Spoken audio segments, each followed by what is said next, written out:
should be throwing the bash. I need a woman who'll treat me right. I need a woman who love and squeeze me tight. I need a woman. I need a woman tonight. I need a woman I can call my own. She got the love and blues and she'll buy me home.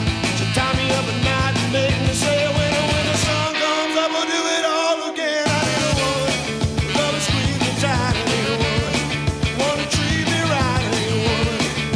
I need a woman tonight.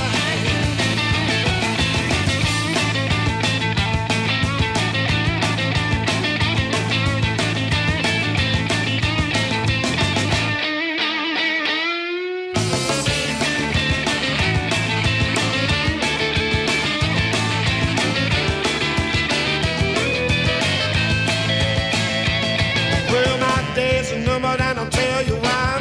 All the pretty girls keep walking on by, looking and smiling and winking at me. I got a woman who won't let me be.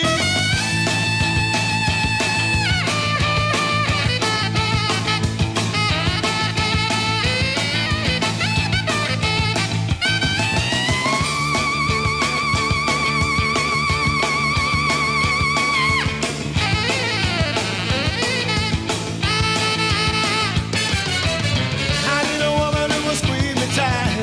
I need a woman who will treat me right.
All right, all right, all right.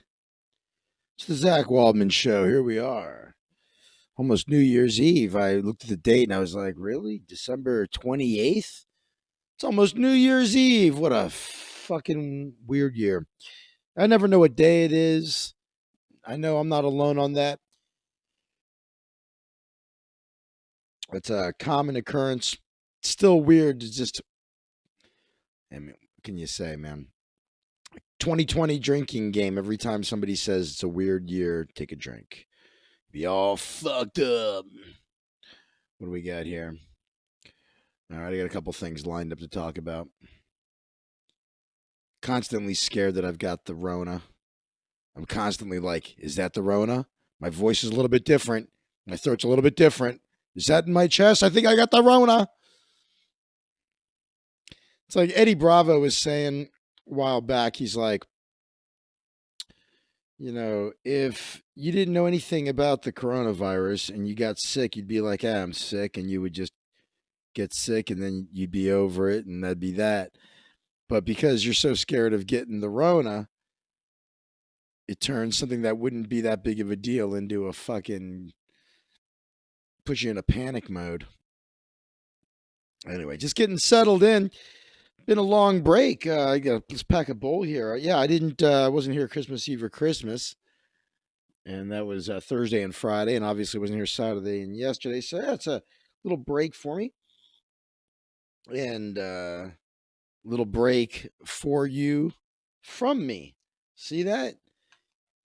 You didn't know you missed me until I was gone. You're like, guy's a real douche, but I miss him. So here we are. I'm gonna pack this. Just settling my friends. Be sure if you're in the chat room there, say hi, speak up, let me know you're there. Hit that thumbs up button. Just getting settled in, just getting started. I've never really been into sports betting, but I've been just listening to tons of gambling podcasts and shit about all kinds of gambling I don't normally do. I was looking at predictit.org, which is pretty interesting. That's something I kind of wish I had got in on a long time ago because I know a lot about politics, and predictit.org seems pretty cool. It seems like the kind of thing I would be interested in. But so yeah, I was looking at that, looking at some sports betting stuff, just because I'm interested in it. Not even if I can't imagine I'm ever going to be betting the NFL seriously. Although I could see trying to do some serious handicapping of MMA. So we'll see. That might be some low hanging fruit there, as it's a less efficient market than the NFL or the NBA. But I don't know. There's probably people making a bunch of money gambling on the WNBA. Talk about a fucking market that hardly anybody gives a shit about, right? I got my bowl packed. That's nice. And hey, there's Jordan. Fucking hell. Still hasn't told me what he wants on his new Stinger Zinger.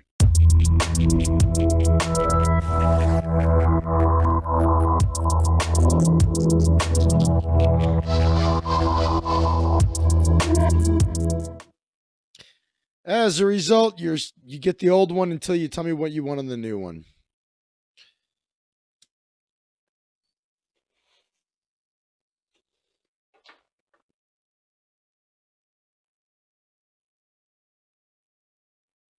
So I went to print out I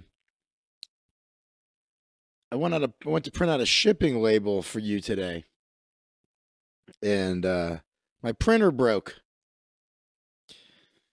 and I already paid for the fucking shipping. So I texted my next door neighbor, and he was nice enough. He printed it out for me. So I mailed you something today. I mailed your package today.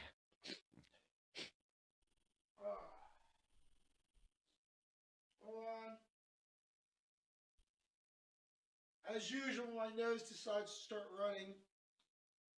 It's got to be like a nerve thing. I'm not nervous at all, though. But what other reason would there be that as soon as I start to cast, my nose runs? Hmm. It never rains in LA, and it started raining late last night. Thunder, lightning, hail, all night and all day. That's pretty exciting. That's an exciting thing in Los Angeles when that happens because it never does. So people go crazy. I wrapped up in blankets and listened to sports betting podcast for hours and played some chess. Yeah, no big deal, Jordan.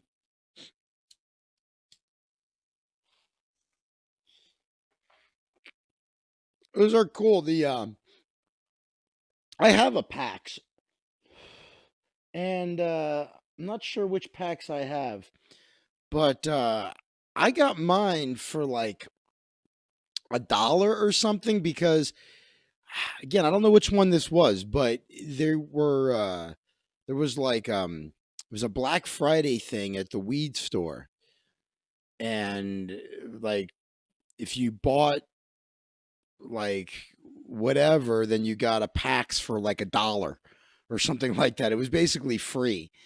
And at the time, they were really expensive. That was like a really good score. They've come down in price, but the basic packs, I think you can hook that up to your smartphone. Let me see. What do I have? I don't know if I still have the PAX app. Yeah, I uninstalled it. It was cool, but it's like I don't really need a fucking another app on my phone for a battery. So, oh boy. And as usual, first cast of the week, Monday.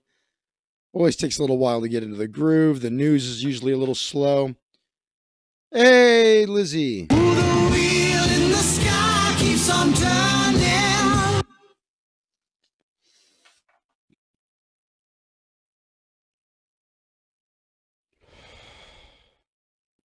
Nice to have you here, Lizzie.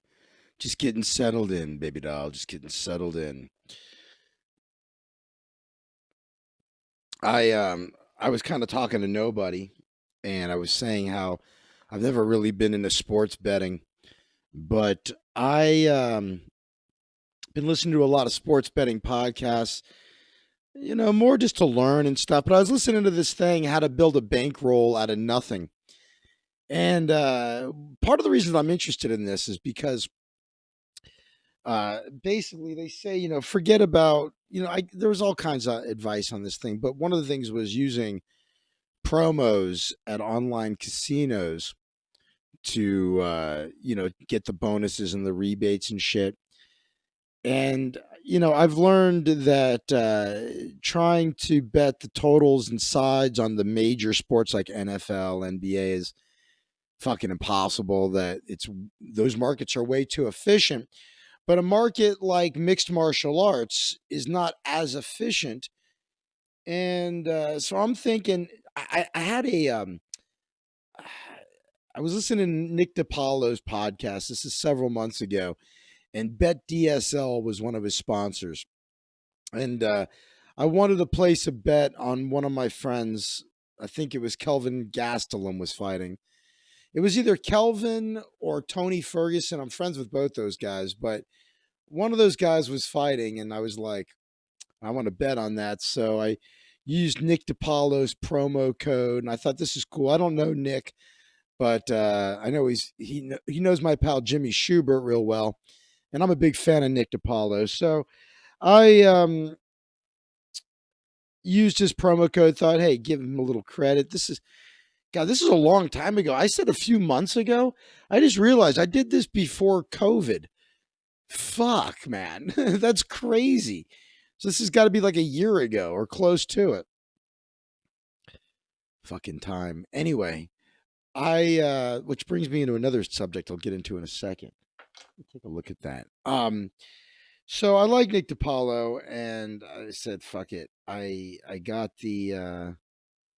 I used his promo code, made a really small deposit on Bet DSL, and I think I don't know, whatever I had in my Bet DSL account, I think I lost most of it. I didn't put much into it. I put maybe $100 into it or something. Again, it's like a year ago before lockdown. And so I don't know. I just didn't do anything with it. It just sat there. And then I got sorry, I'm looking for something. It's for the show. Ah, there it is. Okay. Um, I get an email from BetDSL. They gave me a free $25 bet. They just gave it to me. It was like, obviously there's rules to it, right? You got to bet it a certain number of times before you can cash it out or whatever. But it was free. What do I give a shit? It's going to give me a free $25 bet. So I won the bet. Ended up having like a little over $80, I think, in the account. And then I think my buddy Drew, him and I had this idea to play some stupid parlay. And we lost that bet. So I still have some money in my. I have a few bucks. Let me see what do I get in my Bet DSL account. I don't understand how are all of these offshore sports books allowed to operate since Black Friday when they got rid of poker online. It's very confusing to me. But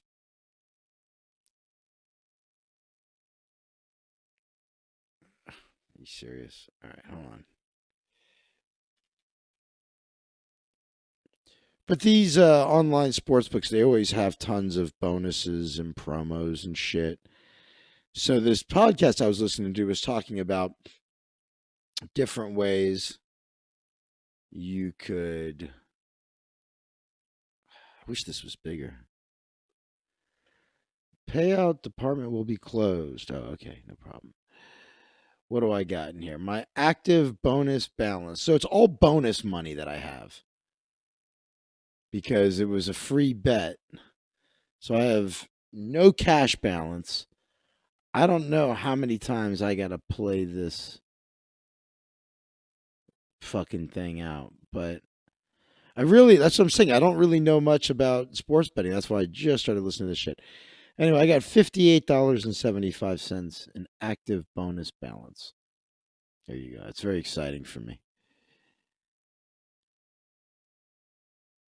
They're not surfing the net, they're offshore. What do you mean? When we had online casinos, like, we had online poker, those were offshore too.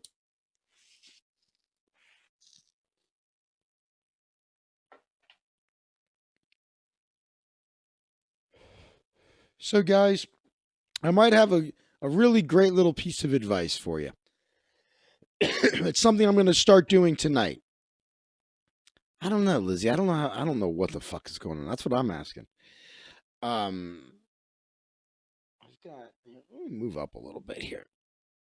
Will that work? Do I want to move up, or am I going to regret this? I think I'm going to regret this. Sorry, I don't know. I'm fucking annoyed with my position.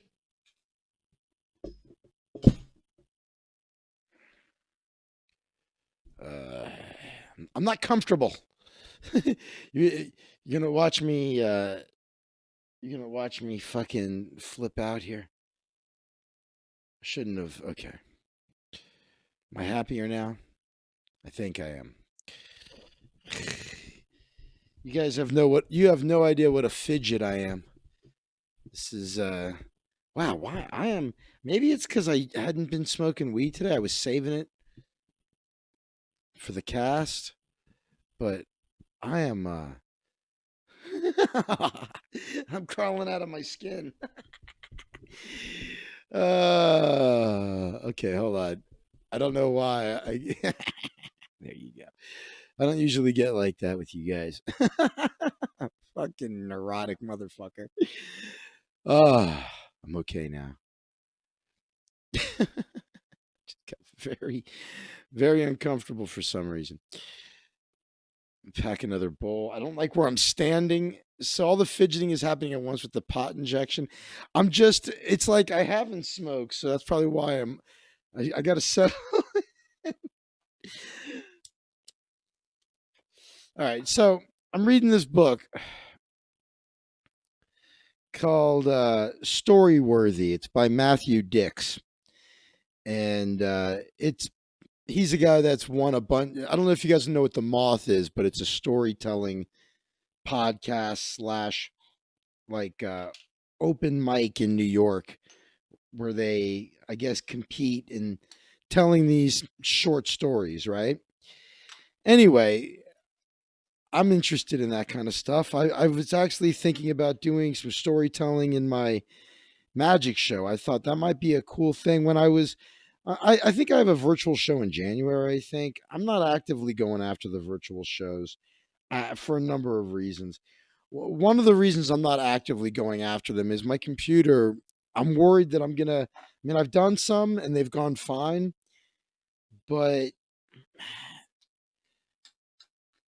when it comes to doing my stuff on Zoom, I'm just afraid that my computer is such a piece of shit that I don't. It's hard for me to rely on what I have for a big. And I just also I hate doing it. I hate doing virtual shows. But I thought maybe I would do like a virtual magic show, but it would be a storytelling thing where I tell stories and combine the stories with magic. So maybe like 3 or 4 tricks with 3 or 4 stories. Maybe like 3 stories, maybe 10 minutes long a piece, and then with a trick, that kind of thing. So I'm interested in storytelling anyway. Interesting thing though. Well, here let me just tell you what he does. So he gives this little piece of advice. He calls it his homework for life, and the assignment is at the end of your day every day to take a moment and write, I don't know, 1, 2, maybe 3 sentences at the most, just 2 or 3 sentences, jotting down a note of the most story worthy part of your day. He talked about how the stories he tells on stage aren't the crazy stories that it's like, you're not going to believe what happened to me kind of stuff, because people don't relate to that. They're great stories, people enjoy them, but the stories that the audiences love are the ones they can relate to more. So sometimes when you have a seemingly normal day, when you take the time to look for what the most story worthy moment of it was, you sharpen your lens and you start to see more story worthy moments throughout your day, which causes you to be more present. He talks about all the benefits of doing this. And so I, his, let's see, he did it with a spreadsheet, and it's just 2 columns, just the date and the story. So he literally has the date 10/29/15. And this is what he wrote: Jamie and Monica's wedding, first family wedding ever. So much was missed that can never be recovered. Always feel like an outsider. So that was a few sentences. 10/30/15. Hit the ball onto the first green again. 10/31/15. Elisha, however she says her name is, that's his wife, is horrified by my meatloaf Pandora station. So 11/2/15 started taking yoga. So just just the most story worthy moment of his day, and that's all it is. He's got it in a spreadsheet, the date and the story, and so I want to see if, and then he gives an example of how he can look at any one of these notes and recall the story from it, and I don't know if he summarizes. Well, okay, he doesn't. But I'm going to see if I can remember some of the things he said. The reason he recommends this, so even if you don't have any interest in telling stories on stage or in telling stories at all, if this idea of jotting down the most story worthy part of your day, the benefit, even for a non storyteller, is that in a time where, especially like as you get older, you go, fuck, a year just went by like that. And everything is going by, time's going by so quickly. By taking this moment to reflect on your day and jot down this one moment, it causes things to slow down a little bit. Also, he notes that it serves almost like as a diary, that at any time he can look at this, and with just a few sentences, he immediately remembers what the story was. Stories that would have been lost forever had he not made jotted this down. So his wife would listen to anything for love, but it won't be that. That is good, Lizzie. That was a good one. So he uh he talked about a couple of things that I relate to in terms of stand-up comedy and my YouTube show.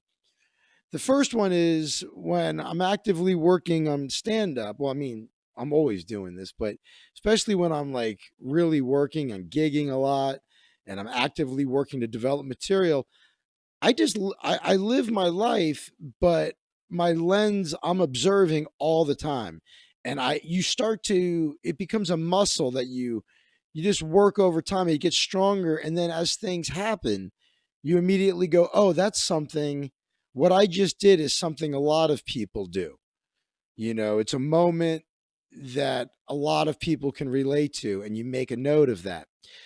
And so by constantly looking, because he says, you wait to the end of the day to write down the most story worthy part of your day, but you'll find that as you sharpen this lens, as you work this muscle, you'll start to be able to write it down earlier on in the day, because you'll spot it earlier on. You'll be like, oh, there it is right there, because you just get better at doing it. So same thing with stand-up comedy. The other thing I relate to in terms of the YouTube show is many years ago when Lizzie first started watching me. Hey, Miss B, how are you?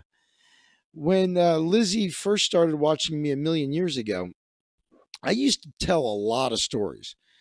And maybe I should tell more stories on here. But it's funny because I used to worry about repeating stories. Now I've been listening to Howard Stern for like 30 years or something. And I've heard him tell the same stories probably 100 times. I mean, I've literally heard him tell stories about high school. I mean, 100 times. But and it's almost like, even though I've heard it, I want to hear it again. So that's a good thing about stories. Uh, People, they seem to do better on repeats. Yeah. So Lizzie, I would always tell stories, right? And one of the things that would happen is I would just be bullshitting, and then something would remind me of a story. So then I would start telling the story. And in the process of telling the story, I would be reminded of other stories. And I would then digress and tell like five different stories and come back to the original story and finish it up. And my point is that there's a lot of things I completely forget about. But then when I start talking, something comes up, I go, oh shit, that reminds me. I totally forgot about this. And then boom, I've got the story. I have people all the time say, remember that story about whatever? And I'm like, remind me again. And they start telling me, I'm like, oh shit, I forgot about that. That's right. So anyway, that's one of the things about doing this. So he basically says most people won't do it because of commitment and faith, that you won't commit to doing it and you don't believe it'll make a difference, and the results won't happen overnight. It could take a year. But so he gives a whole bunch of benefits uh, to it. So it takes you 5 minutes. At the end of your day, reflect upon your day, find your most story worthy moment. Even if it doesn't feel very story worthy, just write it down. Not the whole stories, a few sentences at most. Something that'll keep you moving and will make it feel doable. And then commit to it and make it a habit. And basically, one of the reasons he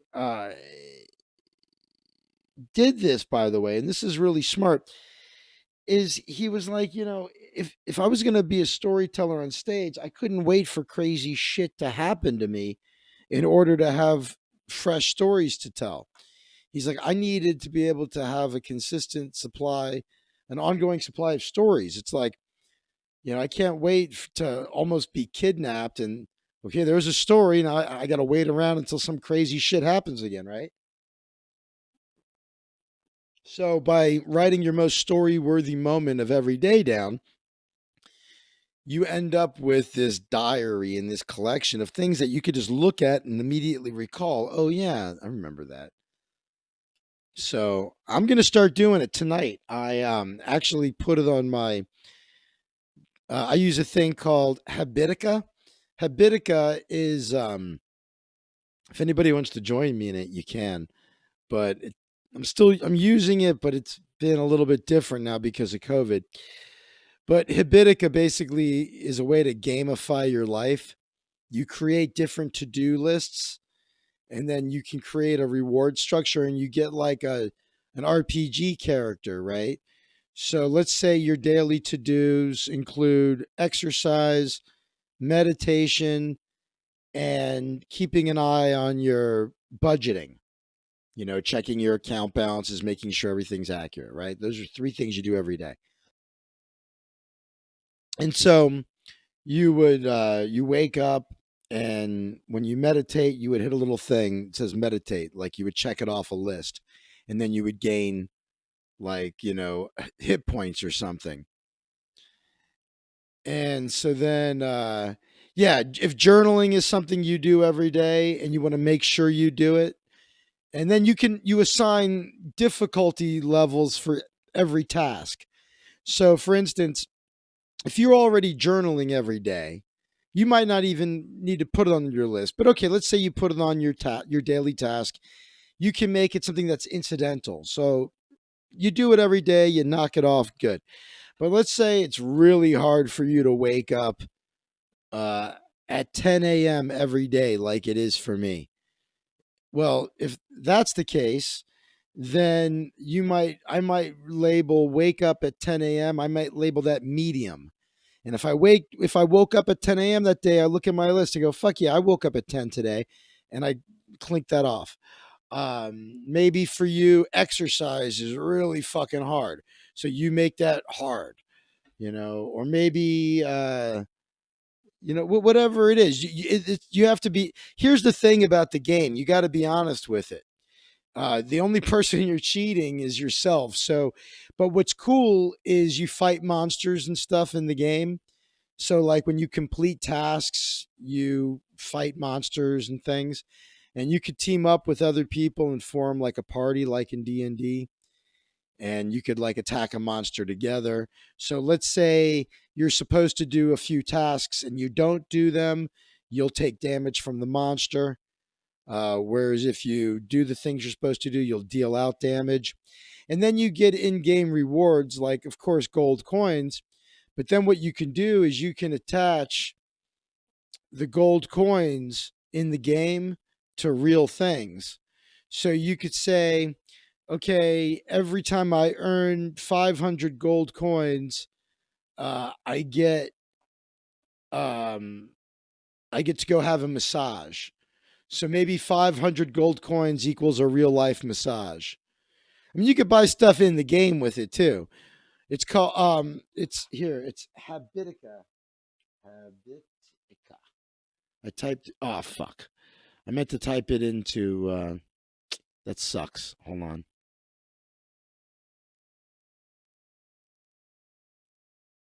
I'm gonna. I have. I just fucked up my.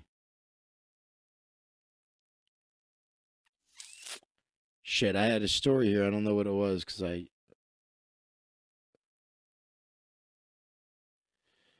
Boy.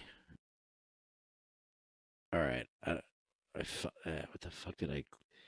I had a story all set there. What was it? Oh, I know what it was. Hold on.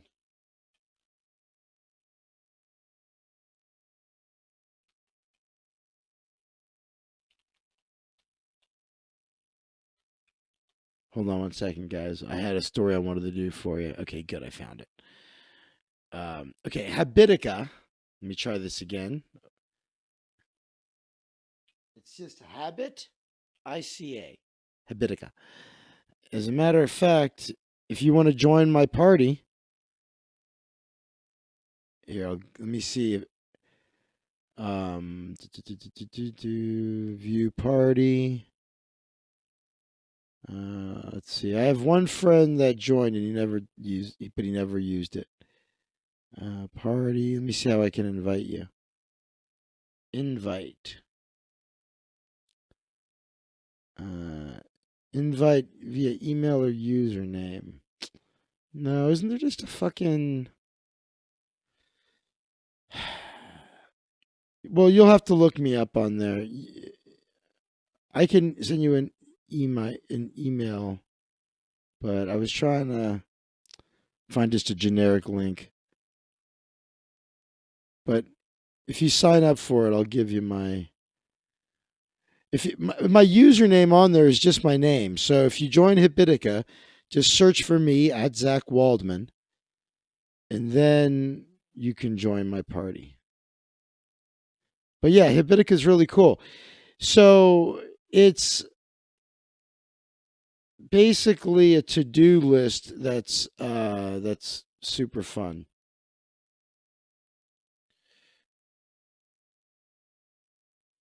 Yeah, as a matter of fact, Lizzie, I'll tell you how I how I let me tell you how I found. So this is what happened.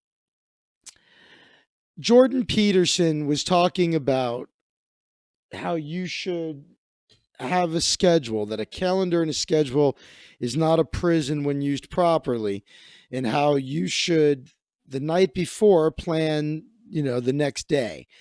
And you should plan the kind of day you want to have. It shouldn't just be all work unless that's, what has to be done. But basically, this is especially true for me, being on my own, being a solopreneur type. So it was like I knew that waking up and going, that waking up at the same time every day was important. So I would write, okay, tomorrow I'm going to plan my day. I'm going to wake up at 10 a.m. tomorrow.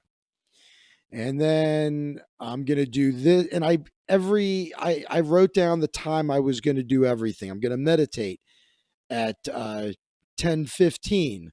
I'm going to check all my email and send out any proposals until however long that takes. Let's say till 11:30, and I would just write everything out, and then I would also schedule in 2 o'clock, take a walk, read and coffee break, and then the idea was you're supposed to step away from this and look at it and go, that would be a great day. There would be some fun things in there, some relaxing things, some things that I value, some things that need to be done. And then the idea was to have incremental improvement, right? So the idea would be that every day, so you strive to do this day that you have set out, but maybe you don't nail it exactly. So what ends up happening is instead of waking up at 10 a.m., I hit the snooze button and I wake up at 11. So I go, okay, but that's better than normal. Normally I wake up at 1 in the afternoon.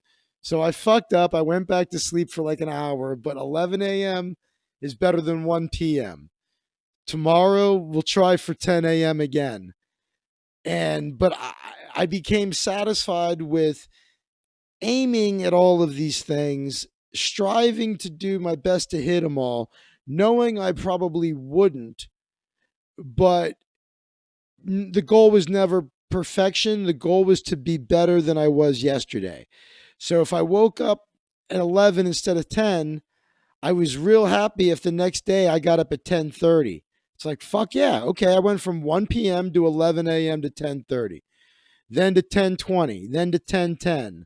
Then fuck it. I'm just getting up at 10 o'clock and I'm up. You know what I mean? And now I'm nailing that one.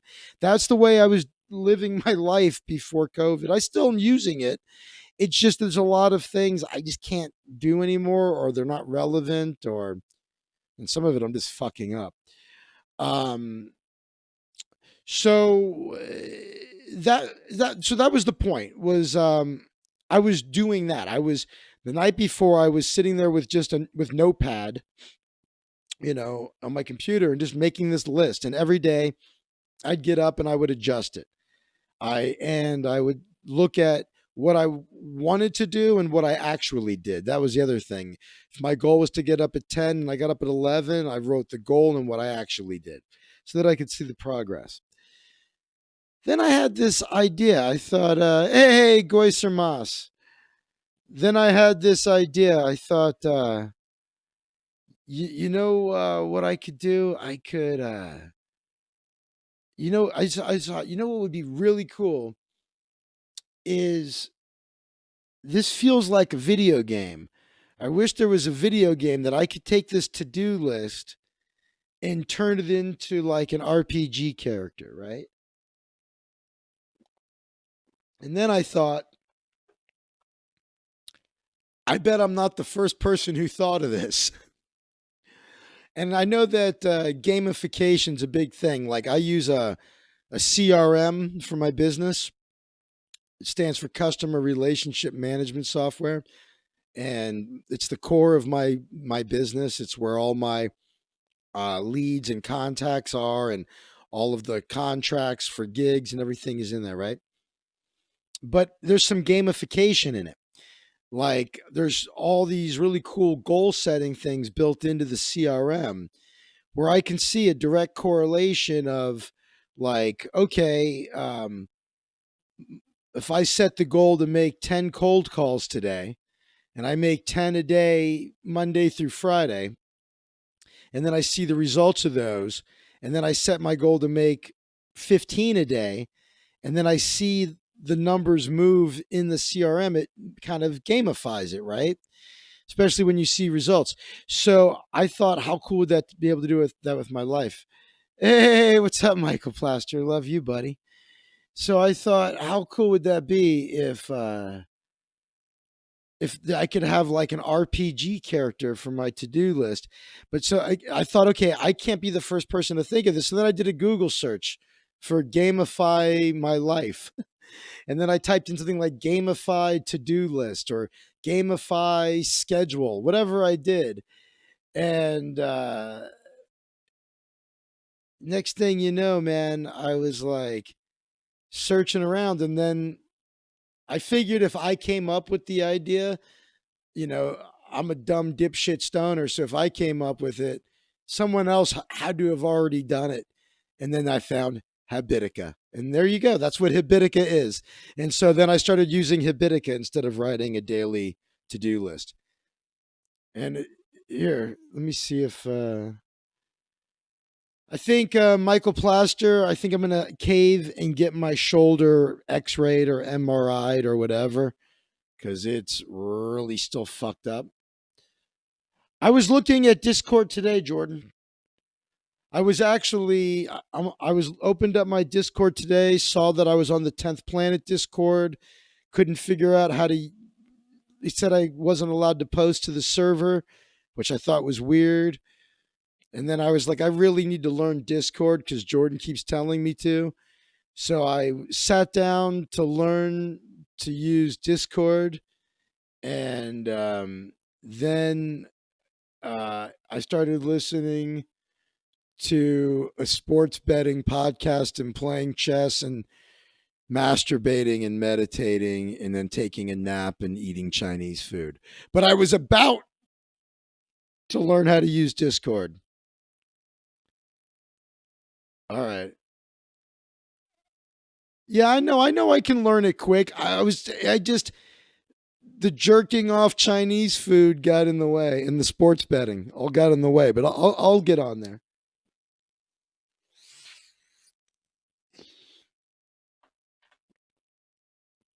All right. Michael, I was almost gonna drive out and just meet up with you and the people just to fucking see you guys. Um, but it was all raining and shit, so I was like, I'm not into that. All right, here, let's do a story. Now that there's actually people here, do me a favor, hit that thumbs up button for me. There's 9 of you now. sure would love it if we could triple the number of thumbs up. Here's the article. I use that term loosely. It's from Yahoo News. Here we go.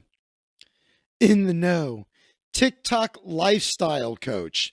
Right there, if you call yourself a TikTok lifestyle coach, you should probably put a gun in your mouth of the highest caliber you can steal from your stepmom's drawer and blast the top of your head off through the second floor of the townhouse that you're underwater on. Just a piece of advice. But all right, you're a TikTok lifestyle coach, deletes manipulative dating advice. That sounds like a redundant statement. Isn't all dating advice manipulative? If it's worth a damn, it is. Anyway, he's facing backlash. If a red flag were a man. This is written by Katie Mather, who I'd like to lather. Although maybe I don't. She doesn't have a profile pic. And that's like a girl on a dating app who only shows you a picture of her face with perfect lighting and great makeup. You know, when you see her, you're not going to know whether to try to hug her or milk her. A man on TikTok's facing backlash after he posted videos sharing his dating advice, which people called sexist. Wah, wah, wah. Myron Gaines, life and fitness coach from Miami. Wah, wah, wah. Anyway, here it is. Here's the video, just so we could watch it. Let me make this a little smaller, if you know what I mean. Hold on.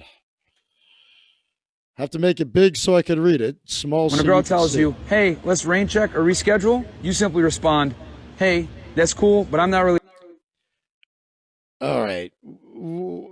What's going on here? He's leaning against the wall. When a girl tells you, let's reschedule. A fan of flaky girls. If we go out, you're going to pay for drinks or dinner or whatever plan you guys had. Because the reality is this, with women, when they give you undesirable behavior, you need to punish it immediately so she knows it's not acceptable. Because if you take her back and take her on a date, after she did some BS like that, she's gonna think it's okay. Don't reinforce bad behavior with positive treatment, okay? I don't really give a shit about the advice. I'm offended by everything else.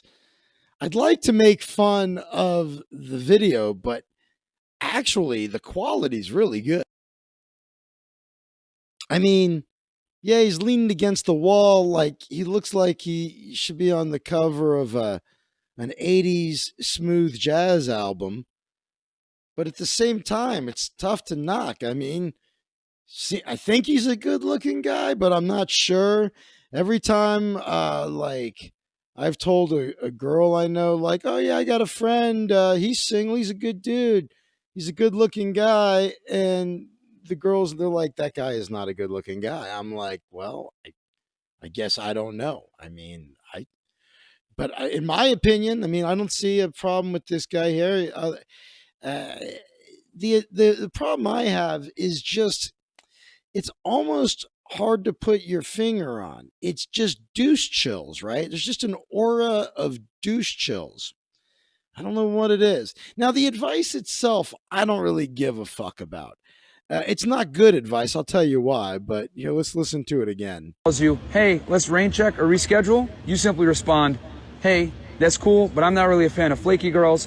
If we go out, you're going to pay for drinks or dinner or whatever plan you guys had. Because the reality is this, with women, it's like, maybe if she's rescheduling, dude, she's just never going to go out with you. If she's flaky, by definition, okay. When they give you undesirable behavior, you need to punish it immediately so she knows it's not acceptable. Because if you take her back and take her on a date, after she did some BS like that, she's gonna think it's okay. Don't reinforce bad behavior with positive treatment, okay? Now, what I do love about it is I love he's basically treating women like you train them like dogs. And that I find hilarious. So while I get douche chills from the guy, I also find it hilarious. The word punishment is so off. Seems like the prerequisites for being a YouTuber, TikTok life coach seem to just be delusions of self grandeur. All you need, and you're certified. Exactly. See, that's what I said. It sounds like he's talking about a dog there. Okay, but you guys are going the obvious route. You gotta, you got to go the other direction and play devil's advocate. That's where the fun lies. So let me start with this. The advice itself is dog shit. You shouldn't be chasing after women at all.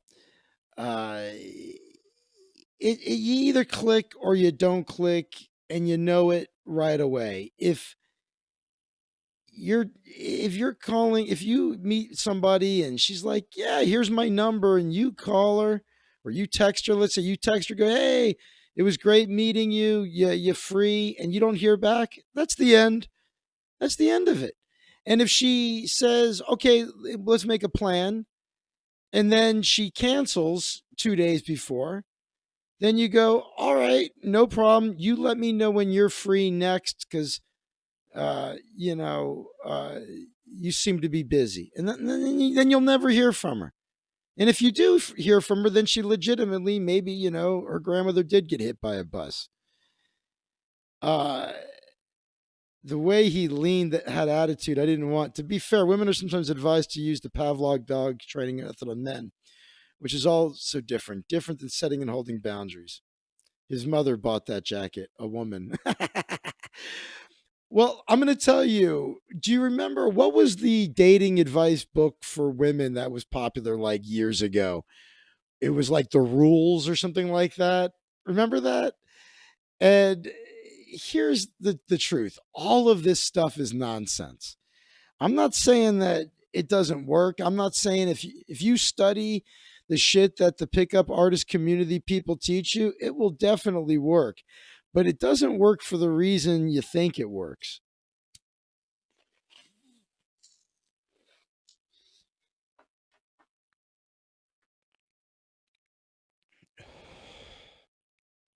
Miss B says, maybe if they're like me, sometimes you wake up, don't feel like leaving your house for no reason, so you reschedule a lot.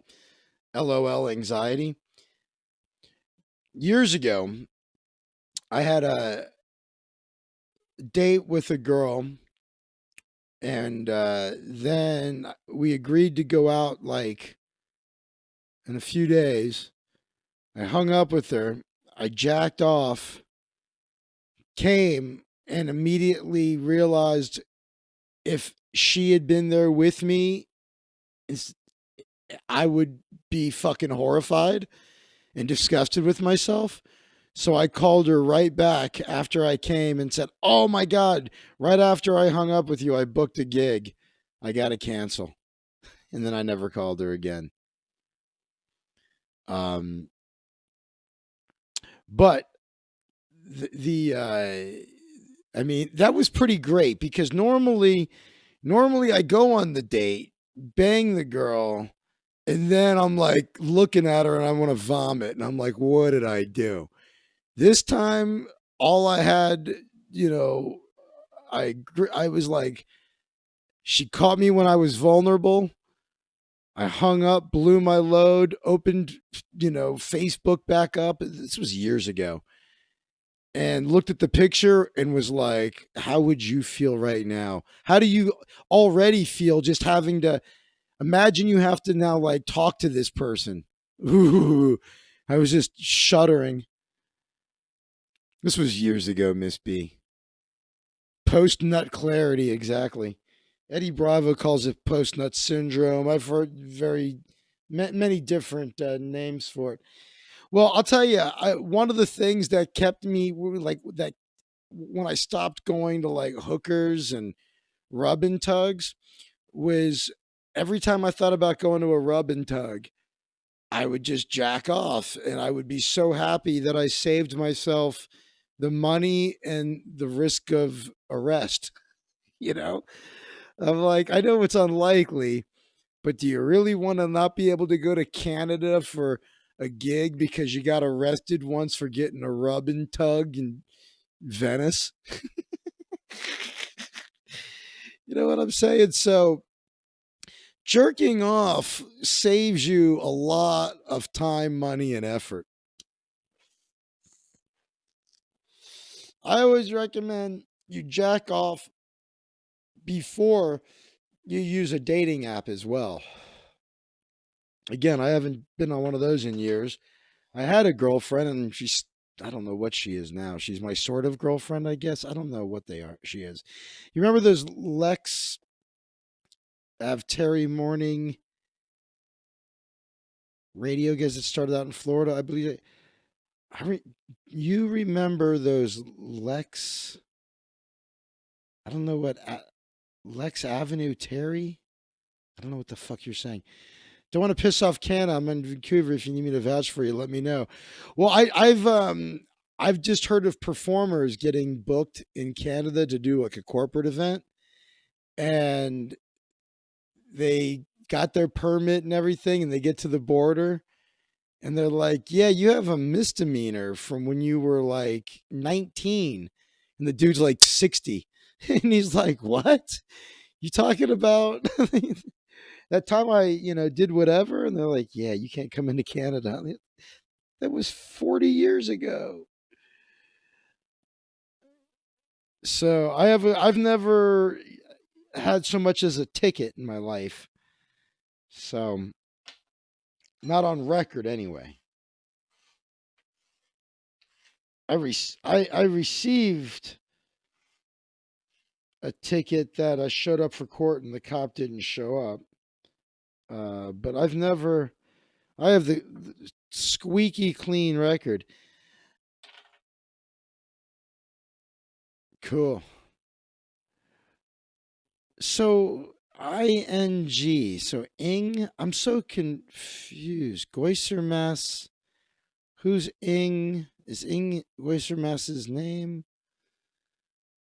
All right. So going back to the douchebag on TikTok. Here's my point. Let's talk about a couple things here. Those pickup artist type guys. A lot of what ends up happening to people that get into that community, a lot of them are they're fucking disasters, these guys. Someone needs to hold their hand and teach them how to dress, stand up straight with their shoulders back, and they need to get them used to approaching women and failing and learning from the mistakes. And like anything else, the more you do it, the better you get at it. So the first time they do it, they're nervous, they say stupid things, they're awkward. Maybe they get the number, but the girl flakes. But they do that 10 times a day. And if they fail 10 times a day, every day for a month, and let's just assume these Poindexters are going after like LA nines. I mean, just women way outside of their league. Let's just assume these are rich nerds that they're just a mess. And awesome German gentleman that goes by Ing. Gotcha. I knew he was German. We've talked about we talked last time he was here, and I knew he was in Vancouver and shit, but I didn't know his name was Ing. All right. I like it. All right, Ing. It's easier than Goisermas. So sorry, coughed. Fuck, my bad. We so these nerds, they end up approaching like 300 women a month. Don't you think they're eventually gonna start to get the hang out of like what turns women off and what starts to work? Just like an open mic comic, right? They bomb, they bomb, they bomb, they bomb, they bomb, they bomb. Oh, that worked. I'll keep that. Mostly bombing, mostly bombing. Oh, I'll keep that, keep that, keep that. Years goes by, bombing less, same shit. That along with a dude to hold their hand and say, you can't dress like this, you can't get your hair cut like that. And so my point is a lot of the pickup artist community stuff, what ends up happening with a lot of those guys, it ends up just being an all around self improvement thing for these guys. It starts with their hair and, putting in the numbers, approaching women and dressing nice, but then it eventually goes to maybe you should join a fucking gym. Maybe you should get a tan. Maybe, and it's a whole fucking thing. It ends up just being self improvement. On the lowest level, it's games and nonsense and bullshit. The whole negging girls, as they call it, which is like teasing girls, kind of putting them down in a fun way to tease them, and all these tricks and things. In the beginning, these pickup artist types teach a bunch of tricks. The fuck is going on with that light? My lights are doing the weirdest thing, man. Let's see if I can fix this. But hold on a second. Why is this? Oh, there we go. Come on, you piece of shit.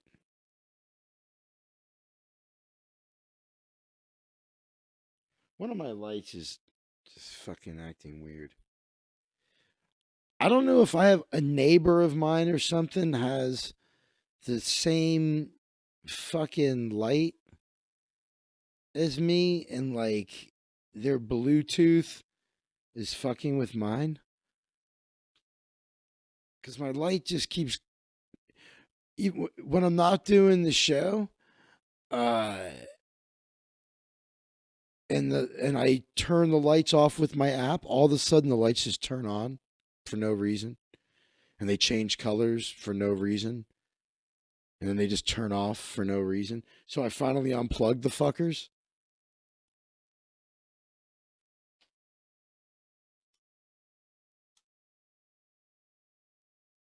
All right, at least they're both turned on now. So hold on a second. That one, that's that one. All right, so hold on a second. It's not the red I thought I usually use, but okay. If you say so. Oh man, this thing's so fucked up. Whatever. No one gives a shit. I got a blue background tonight. Pretend I'm a fucking smurf. They've never done that. This is a brand new thing with these fucking lights. Yeah, if you become a member of the fan club, Zach, Zach. Well, thank you. I just called Ing my name. Ing, if you join the Zach Waldman fan club, I uploaded audio of me and my grandmother on the Stern Show together, but I've got some other stuff I'm going to add to the fan club area. If you go to YouTube and type in Zach Waldman, Howard Stern, the TV show Extra did a thing about me getting fired. You can watch that. Just after the show, go to YouTube and type in Zach Waldman, Howard Stern, and you'll see me when I was 23 years old. Oh, wow, I'm 46 now. 23 years ago. You could see me 23 years ago after I got fired from the Howard Stern show. You like the blue background? I like the way it normally is with the mixture of the red and blue.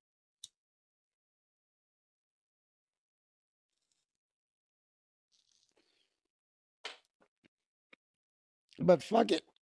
If you like it.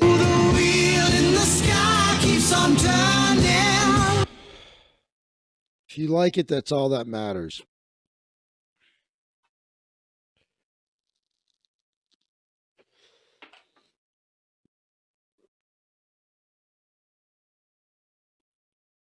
Yeah, you could look my name up on Stern Fan Network. That's right. I got fired for streaking the studio. All right, so going back to to wrap up this thing with this pickup artist lifestyle faggot guy. here's the truth. A lot of that, the tricks they teach you are like, here, do this and then do that. It's like training wheels. Ultimately, if you look at those, if you look at that community of pickup artist types, what you'll find is just a bunch of dudes that are into self improvement. Um, I ended up meandering. I felt like I had more to say about this story than I do. I wanted to try to defend this guy because anytime a guy is just being a tremendous douchebag, especially toward women, I find it hilarious. So someone wrote that deaf straight out of train how to train your dog for dummies book.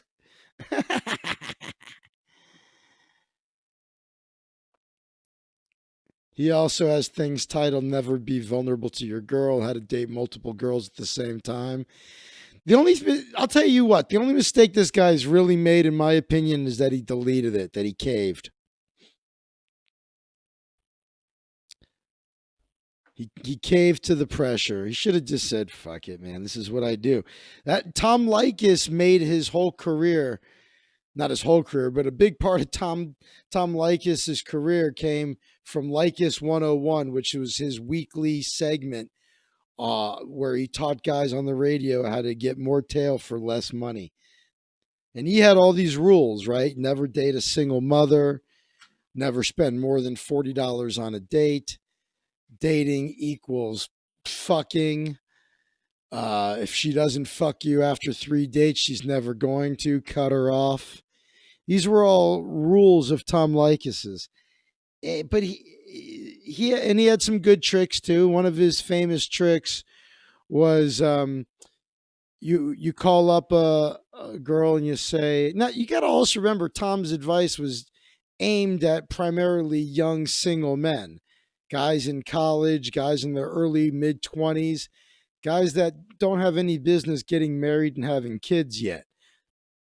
And so his thing was also, you call up the girl and you say, hey, what time you having dinner tonight? Oh, 8 o'clock? That's great. So what do you say? I pick you up for drinks, or we meet for drinks around, I don't know, 10:30. And that was one of his famous tricks because, what time you having dinner tonight implies, well, I'm going to take you to some nice dinner. And, ooh, 8 o'clock. Oh, good. You enjoy that dinner. And after Poindexter pays for that dinner, you meet me for cocktails, and then Daddy'll deliver the meat. That's Lycus 101. So, I'm all for it, man. I'm all for giving young guys advice that keeps them from getting married and having kids. Anything that does this. I'm having a problem with this part of my hair. It feels like sticking out. Oh my God. Well, we sure could use some more thumbs up there, given the number of people that are here. But hey, man, Tom Likas, he's one of the OGs of getting laid. So I always recommend look up Tom Likas, look up his advice. But Zach Likas, like the wall leaner, they only have time to talk about women because they don't get laid. No, actually, Tom's actually a personal friend of mine. I've known him for. I started as a fan, became an advertiser, and then when he found out I used to be in radio, became a friend. And I consider Tom a close friend, and I can absolutely guarantee you that Tom gets laid. Tom's a fucking baller. Tom's the real deal. He's a great guy too. Yeah, he's a good dude, man. Tom is good people. Funny guy, and he's treated me great over the years. Matter of fact, one of the things that really sucks this year is we normally would have gotten together, and because of COVID, obviously, not getting together with anybody. Yeah, in the early 2000s. Yeah, Tom's good people, man. And Tom, you also have to remember it's show business. There's the real guy, right? And then there's the guy doing the show. That's the mistake people would make with Howard Stern. Howard Stern was like the original reality show and kind of like the original podcast, really. But even though Howard's stuff was based in reality, like stand up comedy, it's got some sort of like basis in reality oftentimes, but then it's caricatured, exaggerated. It's like when people were upset when they tried when they their hilarious attempt at canceling Joey Diaz. That was so funny. I was like, good luck with that one. Joey Diaz fans are rabid, and count me among them. But it was like, don't you get that the story he was telling and it was not really what happened? Don't you understand comedy? But you say something, and they're like, and then Joe laughed at it. It's like, yeah, because it's insane. He's laughing at it because it's so ludicrous and because Joe gets comedy. So silly. People thought that Joey Diaz really made a girl blow him for stage time. What does Lycus think of Howard Stern behind the scenes? Loves Howard Stern. They have the same agent, Don Buchwald. Although I'm not sure if they're both still with him anymore. I don't know if Howard's still with him. I don't know. How's Howard when the mic and cameras are off? Is he a decent guy still? Howard treated me directly fine, but you know, I think that he could have fought for me to not get fired. A lot of people did shit way worse than me after I got fired, and they didn't get fired. I mean, AJ Benza was banned for punching Stuttering John. And, but, other people on the show did things 10 times worse than what I did, and they didn't get fired. But yeah, Tom loves Howard Stern. Tom, thinks Howard's great.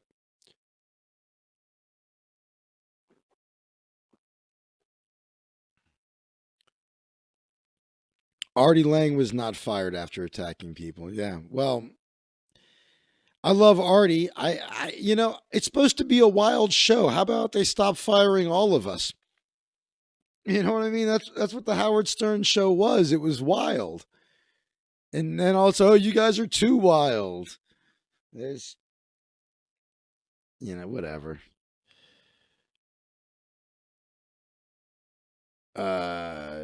Let's see here. Let's do a little poker news real quick. Poker Pro disqualified from WSOP main event final table after testing positive for COVID-19. This sucks. This is, and not just because there's a pop-up ad. Jason Owens wrote this. Poker Pro on the verge of playing for the game's most coveted. It does say most coveted for the record, but it's supposed to say most. A Poker Pro on the verge of playing for game's most coveted prize instead endured heartbreak. Upeshka da Silva. That is not a name you want to see across the poker table or a chess table. I don't know Upeshka da Silva. I don't follow tournament poker super close. I've always been a cash game player primarily, although I just got first place and third place on 2 different tournaments on Poker Bros. And I've done well in most tournaments I've entered. It's just high variance. It's not, I'm a grinder. Anyway, the point is, I see that a name like that, I go, this is probably a smart Indian kid. I could be wrong. I have to look at a picture of him. But he got to the final table of the American leg of the World Series of Poker main event as one of final 9 players out of a field of 705. It's a $10,000 buy-in event. Started on Monday without him. Hey, that's today. I didn't know it started today. That's how out of the loop I am. Joey Ingram reported it late Sunday, and then he confirmed it, and Caesars Entertainment confirmed that he'd been disqualified due to COVID. They should at least give him like a free entry next year, Not to the final table, but they should at least say, okay, you don't have to pony up to 10 grand again. He was the only player of the final 9 not present. The event modified for the COVID pandemics being held at its regular venue, Rio Hotel and Casino in Vegas. I tried disabling my ad blocker, seeing if that would make it so Yahoo would finally let the graphics load without me refreshing, but no, because Yahoo just sucks. And now all I'm getting is still a long delay in getting graphics, but I'm also getting a plethora of pop-ups. I don't know why. I look at this. They keep coming and coming. If you work at Yahoo, you should probably consider killing yourself. Anyway, stupid picture still isn't showing up. It'll eventually show up in like a year. Anyway, he still gets his 9th place payout of $98,000 as a result of the disqualification. Instead of disqualifying him, why don't they just put his chips on the table and let him blind out? And if somebody goes out against him folding, maybe he ends up folding in, a place higher. You know what I mean? The 2019 event had 8,569 entries, $10 million first prize paid to Hussein and Sen. See, again, you see Hussein and San, you don't want to play poker or chess with this guy, backgammon, dominoes, nothing. Anyway. So poker has moved underground or online since the WSOP. And most of its 2020 events were online.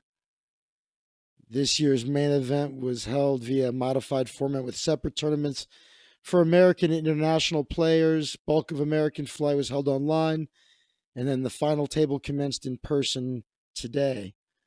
The winner of the American event will take on international tournament champion Damien Salas, and that's not a scary name. Damien Salas sounds like a Greek, maybe. I don't know what he is, but I'm not scared of him. With an additional $1 million in the coveted main event bracelet on the line, De Silva was a serious threat to win it all. I know. Look at his name. Slated to start Monday with a short stack in 8th place. Out of the 9 remaining players, he would have been the most experienced and accomplished player at the table as a 3-time WSOP bracelet winner.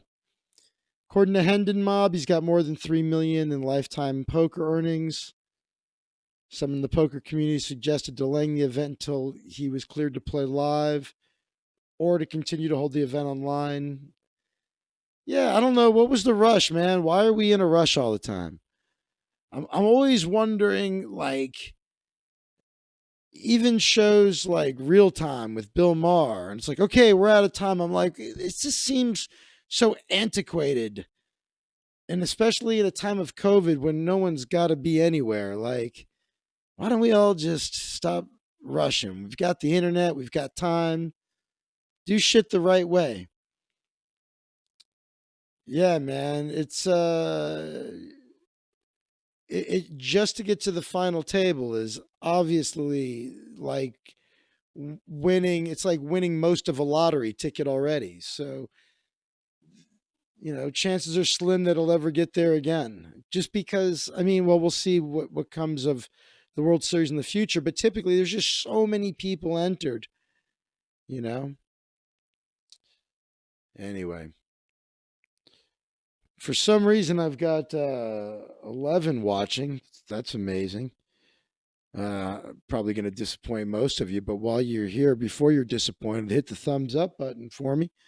I'd love it if you did that. I don't know why the negative test conclusions after testing positive initially. Is there a specific reason that's causing that to happen? I'm not smart enough to understand why.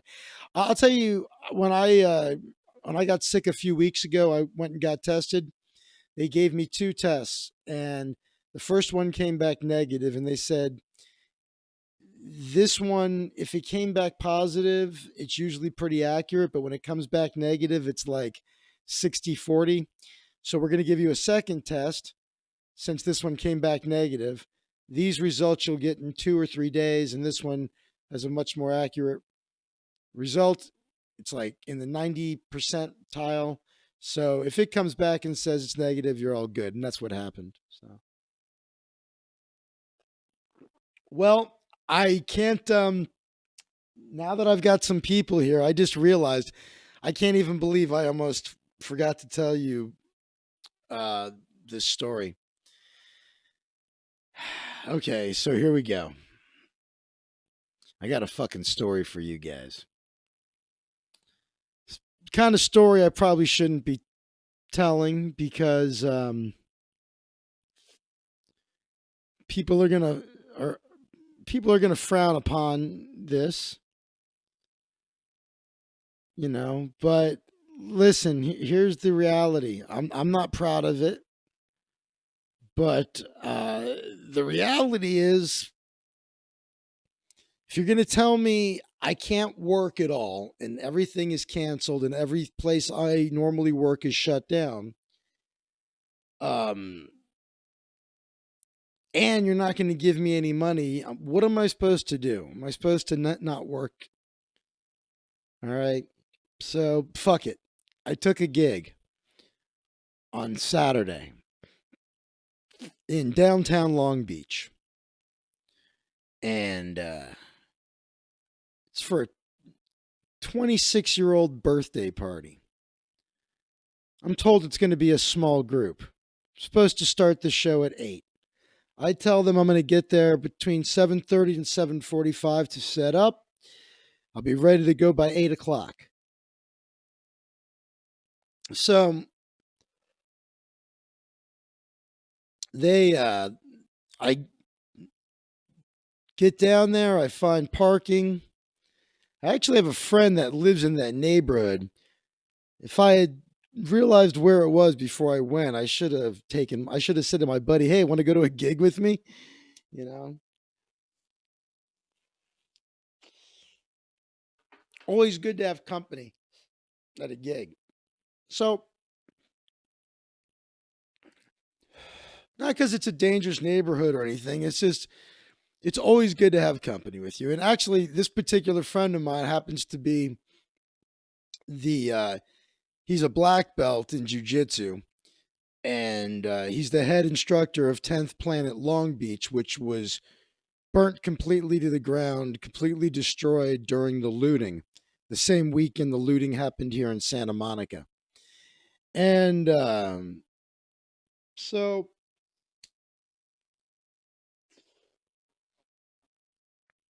he's a badass. And I probably should have had him with me. That would have been good. Actually, afterwards, I did text him. I'm like, "Hey, I'm in your area if you want to hang out." And he didn't respond till the next day. So maybe he was asleep early or he was up to something. I don't know. But doesn't matter. So I go to this gig. And as a matter of fact, my friend's name is Chai. His father, so he's a black belt under Eddie Bravo, head instructor, 10th Planet Long Beach. His father is martial arts royalty. His father is the guy who brought Muay Thai kickboxing to America. He's like the Elio Gracie of Muay Thai. Pretty interesting. Anyway, so I go to this gig and I find parking, and it's this really interesting. It's an event space. It's not at a home. It's this very small event space. It's like, and I took a card. These people specialize in these like micro event spaces. It's pretty cool. So there's an outside grassy area. It's not that big. And then adjacent, parallel with it, is an indoor area. And none of it's very large. You're talking probably a max capacity of like 40 people if you're going to be reasonable with it. You know what I'm saying? So, I mean, if you had all 40 in either area at the same time, it would be probably pretty crowded, I'm guessing. Maybe 40 to 50. So it's a small, but it's outside. You go through a gate and it's all grass, and it's like when I say grassy, it's like I can't remember if it was like fake grass, like astroturf, but it was like really short. You know what I'm saying? So I I get there, and the woman who hired me is not there, and she's not going to be there. She saw me at a different party, and so she's like she saw me and said, I want to hire you for this other party. I'm not going to be at the party. It's like my gift to this guy who's turning 26, right? So we sorry, I was looking at the chat room there. I'm also trying to decide. I'm getting cold, believe it or not. I turned my heat off, which is usually what the fuck. I can't. Is it really that cold here? Maybe with my heat completely off. 'Cause I'm seriously like I'm getting like chilly. Well, it's 46 for a California guy. I'll try to just warm my soul instead. Hold on. Warm myself inside out. So the lights are so hot that my lights are not hot at all. They're LEDs. They don't give off any heat really. But I also don't feel like, it's 46 outside. Anyway, usually just standing up though and doing my thing. So I didn't, by the way, that's twice I almost said so anyway where I didn't. I'm so tired of editing out so anyway from my videos that I'm really trying to stop saying so anyway. But if fun drinking game, every time I say so anyway, do a shot, you'll be fucking hammered. So anyway, I'm all distracted tonight. I have to get back in the groove. I had a long weekend. I didn't do Christmas Eve or Christmas. I didn't do the weekend. I'm all over the place, crawling out of my skin. Anyway, the event space. So there's this outside area, there's an inside area. I'm supposed to do what's called a formal close-up magic show. So it's one show for the whole group. There's supposed to be like 8 people. Close-up sleight of hand magic. I have a table that looks like a blackjack table, kinda. And what I do is I have a chair on both sides of the table. I stand behind the table, and I have the birthday boy who's 26 on stage left, and somebody else is going to be stage right, and then there's chairs in front of me, and the show is set up inside. And I got to tell you, if these people weren't retarded douchebags, the actual event space was fucking awesome, and it was perfect to do a close-up magic show. It was fucking awesome. It was nice because it was kind of, the space was narrow, so you don't end up with people way off to the sides here. So everybody's kind of tight right in front of you, which is good for magic and comedy. Everybody's kind of close together, right? So when I'm all set up and ready to go, and he's like, would you mind starting later because there's a lot more people coming? I'm like, I could hang out for a little while. I go, but if it starts to become, I can wait like 15 minutes, but after that, I'm going to have to start charging you some kind of fee. And he's like, well, could you hang out till 9 o'clock? I'm like, dude, it's an hour. And he's like, well, I spoke to the woman who hired you, and she said it's fine. Just give her the bill. And I should tell you that none of this, I don't have a contract for any of this. I did all of this like text messaging handshake deal. This woman was like, I saw you over here. Remember me? Oh yeah, I remember you. I want to hire you. Can I just PayPal you the money? Sure. and she PayPal's me, and then it's like, all right, here's the address. I won't be there. Have a great time. You know what I mean? So he tells me, oh yeah, she'll pay the fee. I'm like, all right. He's like, would you want a drink? I'm like, okay. And they're like, oh, the magician's gonna have a drink, and they're fucking amazed that I'm gonna have a drink. Then I start to remember what it's like to be 26. Now, something you should know is at this point, I am convinced that the guy I was hired for his birthday, I was convinced he was gay. Prior to hiring me, there was mention of strippers for the birthday boy. And the way that the woman worded that just made me think that it was male strippers. And then she said that there was the male stripper. Well, then she said the strippers weren't going to happen. So I knew there weren't going to be strippers, but I'd always assumed that they were maybe male strippers. And then I get there. The guy is very clean cut. He's not white, but he's not black either.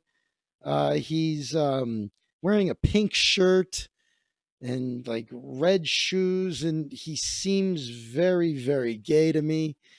And there's nobody at the party but dudes.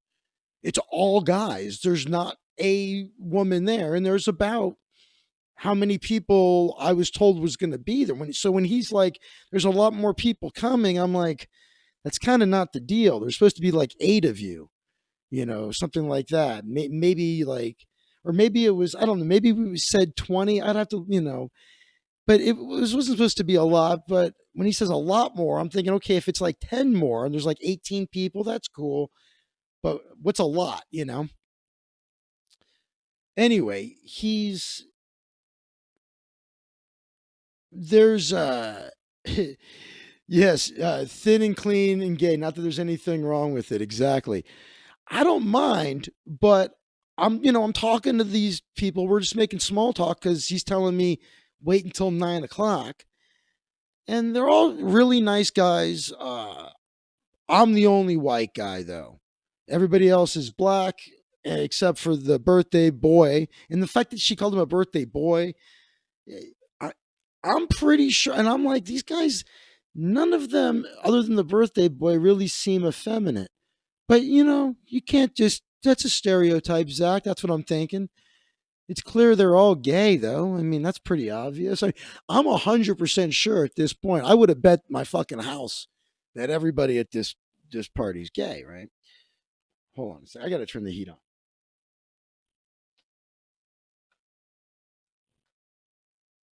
I'm fucking. I'm originally from Florida. I mean, yeah, I did live in New York City, and yeah, I lived in Chicago. But I couldn't. I'm fucking freezing over here.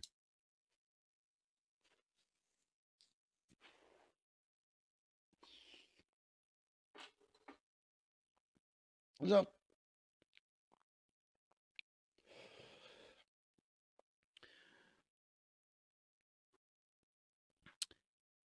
I'm hanging out, and some of the guys at the party. Well, so then they're like, "Yeah, the magician's gonna have a drink. What do you want to drink?" And they had some fucking whiskey or some shit. I was like, "I'll take that." And they poured into a fucking red, solo cup. And they're like, I'm like, "You guys have any water?" They're like, "No, all we have is Dr. Pepper." I'm like, "You guys have any ice?" They're like, "No." And someone's like, "Yeah, we got to get ice." There's literally a store next door, like a bodega. And these motherfuckers talk about needing to go get ice, and someone should go get ice, and who's going to get ice. And that shit goes on. I don't know if they got ice even after I end up leaving this fucking place.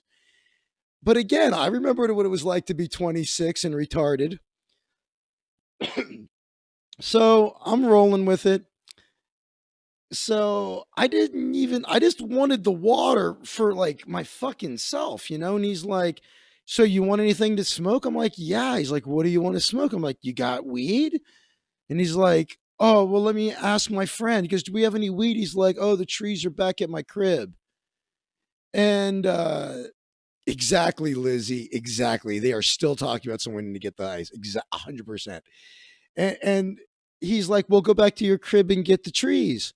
And he's like, but I don't want to lose my parking space. And then he looks at me, he's like, oh man, he doesn't want to lose his parking space. And I'm like, I'm standing right here. He's like, what the fuck? So I'm hanging out. I'm drinking my warm fucking Dr. Pepper and and whiskey. And then this fucking guy comes in and he actually brings a girl with him. And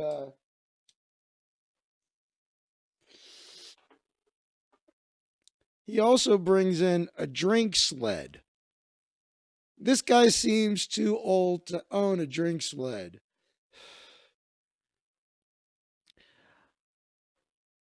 I mean, there's no chance that these people are watching this. So we'll call him drink sled because that's an easier way to remember him anyway. A drink sled, if you don't know what it is, it's this long piece of wood with little with little like circular areas cut out for shot glasses, and the shot glasses sit on the thing, and like four people all turn it over and drink the shot together. Okay. They're like, magician, you got to do it. You got to do a shot. And they're like, I'm like, no, I'm good. I don't want, and I haven't even done the show yet. I'm like, I'm going to spill it all over my face and then I'll be sticky. And I don't want to be sticky. And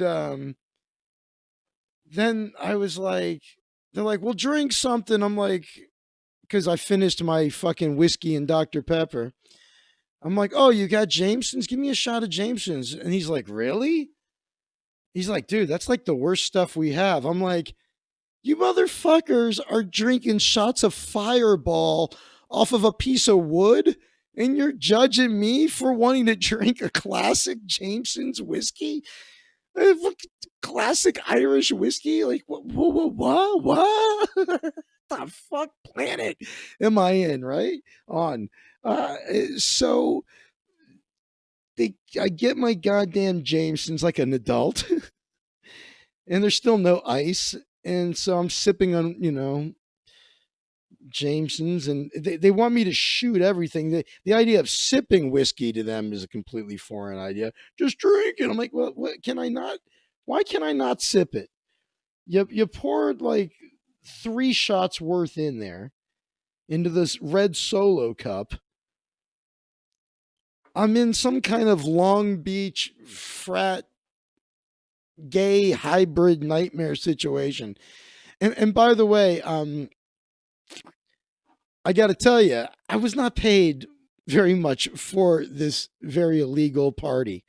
That's another thing that makes it even worse. So anyway, oh fuck, I did it. So anyway, fuck. They have the music. They have this big ass fucking speaker inside where my show is going to be, and it is just blasting and thumping music. And like 20 feet away, there's cops busting a party. And I haven't done my show yet. I'm like, I'm going to get a fucking ticket. I'm going to get a misdemeanor for entertaining at an illegal party. I'm not going to be allowed to go to Canada. And it's going to be, well, how come you can't go to Canada? Because during COVID, I did card tricks at a party for a bunch of assholes drinking off of a piece of wood. And so anyway, they're telling the birthday boy, turn the music down. The cops are right there and they're busting up a party like next door. It's my birthday. What does it matter? Fuck it. They're turning it down. He's turning it up. They're like, just wait for them to leave. It doesn't matter. It's cool. And the cops actually end up leaving. Side note, they end up coming back later and telling them to turn it down, and he still doesn't do it. And then he does it for a second, and while they're still there, turns it right back up. And apparently, the people that rent the event space live in the apartment connected to the event space. And I guess the cops know what it is, and they said, don't worry, they'll come by and they'll warn you, but they'll ultimately leave. So, whatever. So, that's all going on. It's all fucking chaos.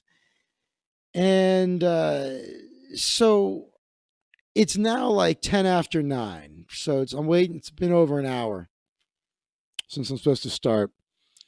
And the guy with the drink sled. Oh, so then a white guy shows up. All right. So he's the other white guy there. So there's me. I'm a white guy, and there's the drink sled guy is a white guy, but now there's a new white guy. We'll call him the white guy because he's the last one. He shows up. So does a white girl. And I'm like, oh, there's actually 2 women here now.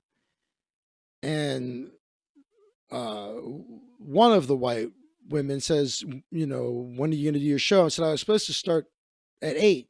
And Drink Sled comes in handy. And he's like, come on, everybody.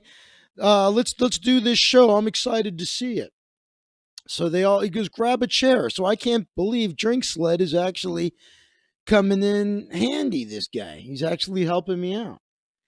And everybody comes in and they set up, the chairs are set up, and the birthday boy is like, oh man, I wish we could wait a little longer because the girls are on the way. And I'm thinking, really, girls? And then little by little, with things that are being said, I start to realize I was completely wrong. These guys aren't all gay. I don't know. I don't think any of them were gay. I'm telling you, I would have bet the farm, if I had a farm, that they were all gay. But then these women started trickling in. And then the things that were being said, I'm like, oh shit, I was wrong. Anyway,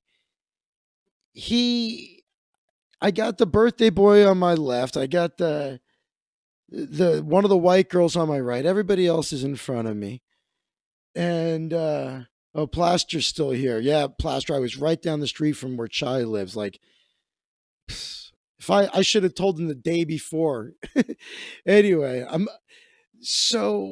there's so many parts of the story I'm not proud of. One, that I was even doing the gig in the first place. Second of all, well, you'll see what I end up doing is something I haven't done for many, many, many years. Kind of too bad I didn't record it, I guess, in retrospect, but we'll get to that. So, almost did it. Didn't quite do it. That was a close one. You can take a sip for that. I said so. We everybody gathers around, and I go to start the show, and the birthday boy is recording me. Like, everybody's recording me. There's maybe now 15 people in there at this point. And I'm like, he's got a dog on his lap. He's got that's another reason I thought he was gay, is because he has a Pomeranian, and the Pomeranian had balloons on it. I don't know. I'm telling you, everything about this guy seemed gay to me. Maybe that's just because I'm 46 and 26-year-old guys maybe they all seem gay to me. I don't know. But pink shirt, the red, off-red shoes, and the very clean, and the Pomeranian with balloons, Mylar balloons on a Pomeranian. Anyway, and he also he was very effeminate. I'm still not, maybe he is gay and he doesn't know it yet. Maybe it's just my gaydar. Maybe he's just too young. He's not, I don't know. maybe he's bi or pan. He might be fucking. I don't know what pan is, but I'd like to hit him with a fucking pan. This fucking guy, uh, as you'll see. So he's sitting there with the Pomeranian and the balloons on his lap, and I'm like, look, just be here and watch the show. And now, so here comes the problem. I've got everybody's attention. Finally, we're gonna start the show. It's well after 9 o'clock. By the time I'm actually starting this shit, it's probably 9:20, something like that. 9:25. I don't know. All right, everybody, let's do this. I got their attention. I do the first joke, gets a big laugh, and Sled Boy starts like answering like what I said, or like responding to what I said like it's a conversation. So I'm like, whoa, whoa. And like everybody starts talking, and I'm like, dude, these are jokes. I say these all the time. I know it seems like I'm talking to you, but you don't need to respond back. You just gotta laugh. And that got a laugh.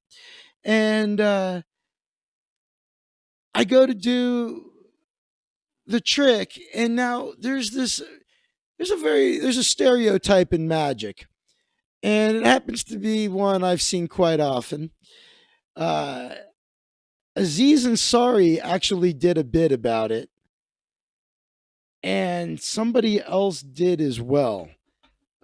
But every magician I know will tell you that they've experienced this, where you're doing, let's say I'm at a restaurant and I go up to a table, and there's some white people, some black people, and I do the trick. The black people will stand up from the table and will walk to the other side of the room, and we'll go, no way, there's no way, how, there's no way. I'm like, come, and you've got to like get them to come back. And then you do another trick, and they get up and they run away, and you're like, what the fuck? Well, imagine your whole audience is doing that. And that's what I was dealing with. I do like this magic trick that I do is like three phases to it.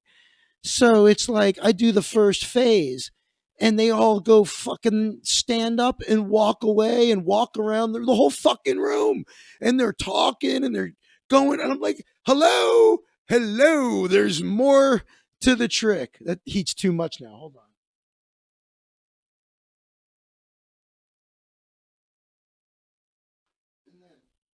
Oh shit. And so and I look at so this girl that's on my right, she was like really focused. I'm like, this show is supposed to be 30 minutes. This is going to take 2.5 hours. If after every joke, people scream laughing and then talk to each other about it. And then after every phase of this trick is normally, I don't know, 60 seconds long. It's now going on minutes to get through this fucking thing. One trick, one fucking trick. It's supposed to be an opener like bam, bam, bam. Instead, it's like bam. Would you guys come back here? So there's something else I got to tell you about this party in general. Is as I explained to you, there's no fucking ice. There's nothing there except some bottles of booze and Dr. Pepper. At this point, the only women there, one is in the audience, the blonde, and the brunette is sitting at my table.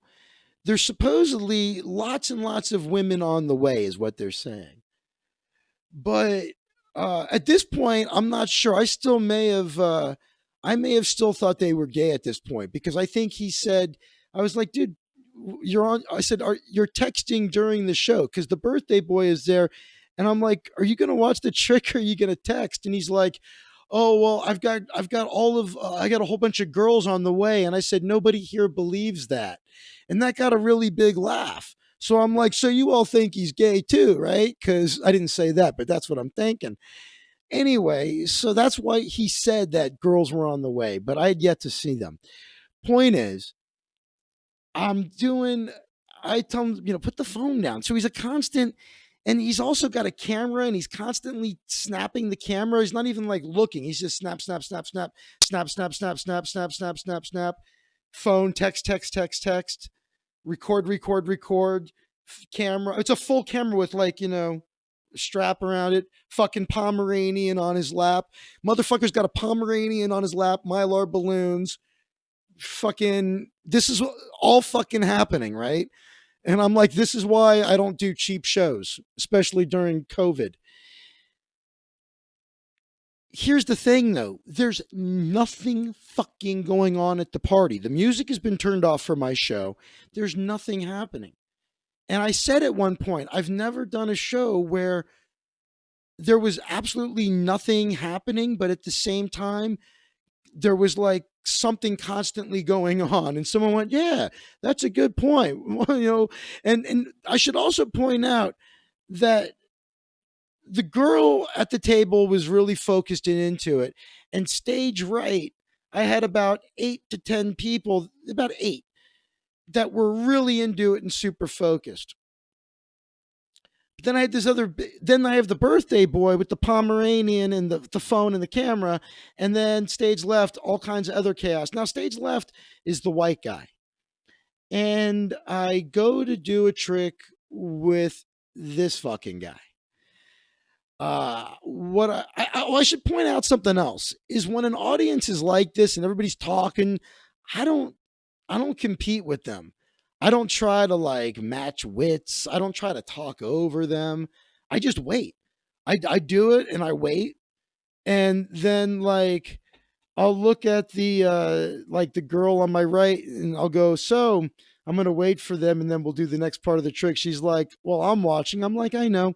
We're just going to wait for them. And then I wait and then eventually they kind of get the hint like, oh shit. And they're like, yeah. And people will usually be like, shh, shh, shh, shh. And then like, I'm like, oh, you back? Do you want to see the rest? Okay, cool. And I'll do the next phase. And then they would erupt in chaos and walk around the room and break into conversations. And then I would just wait and wait and wait. And okay, believe me, this trick normally is 90 seconds, but tonight she's like, oh, I understand. And then these other 8 people, I'm like, how are you other 8 people doing? You guys are great. Okay, cool. Okay, we're back again. So that's the pace of the show. And I've just accepted it. I'm not angry about it. It is what it is, right? It's a 26-year-old's party. There's no ice, whatever. So I go to the white guy to help me with a trick. And he's an immediate douchebag. Without getting into details, everything becomes drudgery with him. Every question, what is your name? He gives me his initials. It's like, okay, well, hey, thanks for, help me. Do me a favor. Take out a card. And it's just, and then what I should have done is I should have immediately went, okay, you're not nearly as fun as I'd hoped you'd be. And I should have just picked somebody else. I'm fucking stupid. I have years of experience. You think I would have just pulled the fucking ejection handle, Goose, instead of pulling the ejection handle, and hitting the canopy, I just fucking flew the whole plane into a mountain because this fucking guy, I end up having him sign a card. And even after he signs the card, I could have bailed. When he was being a pain in the ass, I could have been like, okay, enough of you. Here's the white guy's card. It's signed. You can all fucking see it. Right? CK, right? Those were the initials accidentally. His initials really should be this guy's initials instead of CK, his initials should be stick a gun in his mouth and try to shoot his brain out, which would be tough to do because it would take many rounds to hit the fucking P that is inside this guy's skull. That should be his initials. Some might argue those aren't exactly initials. Pull the cord on the whole gig. Well, Plaster, I've got a pride as a comedian to do my time under all circumstances. Now, I should say that I'm still okay with it. I've been in this before. It's just drudgery, but I'm not mad at this point. I'm cool. No big deal. I'm not angry. It's just what it is. What it is. This is where things get off the rails, though. This white guy, CK, is just a fucking nightmare every step of the way. I get through the fucking trick with him. I'm fucking done with this cunt. I give him the signed card as a souvenir. Um, these they tried passing me a joint during my show, and I was like, sorry guys, I don't want to share a joint with you guys during a pandemic, and they were all like butthurt. I'm like, really? I'm the weird one because I don't want to share a joint with you guys. I'm like, I've got a bowl. Hand me some flour. I'll pack it and smoke with you that way. But oh no, Jordan, I did not handle it much better than you would have because we're not even close to the grand finale of what happens. So didn't do it. That was a sip again. I get through the trick with the cunt, with the white guy. And now I go into this other card trick. And I'm using the birthday boy. And he keeps picking up his phone and recording me, but I need him to help me with the trick. I'm like, bro, you got to help me with this. It's your birthday trick. Just put the phone down. And he's like, oh yeah, I guess I should pay attention. He's like, I'm like, is this dude fucking retarded or what? He wasn't. But again, I think all 26-year-olds are gay and retarded, I guess. And so he puts the phone down, and then as he's doing whatever I'm asking him to do, he picks the phone back up. He's recording. I'm like, bro, put the fucking phone down. And this happens like 3 times, 4 times. Finally, I get through the birthday trick with this fucking retard. Now I'm doing this. It was like especially for his birthday. That's why I'm doing it with him. I'm like, dude, there are 12 other people recording. Just you fucking do the trick with me. And so, and I love Pomeranians normally. I felt like I should rescue this dog from this fucking guy. I'm like, I bet this guy fucks you at night when he strikes out. Anyway, oh shit, I did it. That was an anyway so actually instead of a so anyway. I don't know. I guess that means you have to stand on your head when you do the shot since I said it backwards. Really try. It's amazing when you find that you're doing something like that. It's from editing the stupid YouTube videos. I started to recognize the waveform of so anyway. I'm like, there it is again. I say this shit all the fucking time. If I had to hear this, I would want to murder this guy. But I edit them out, and I'm sure some get through. But I'm just like, I would murder myself if I had to hear somebody say so anyway so many times. You could tell I'm dragging the story out because this goes quite off the rails in a moment.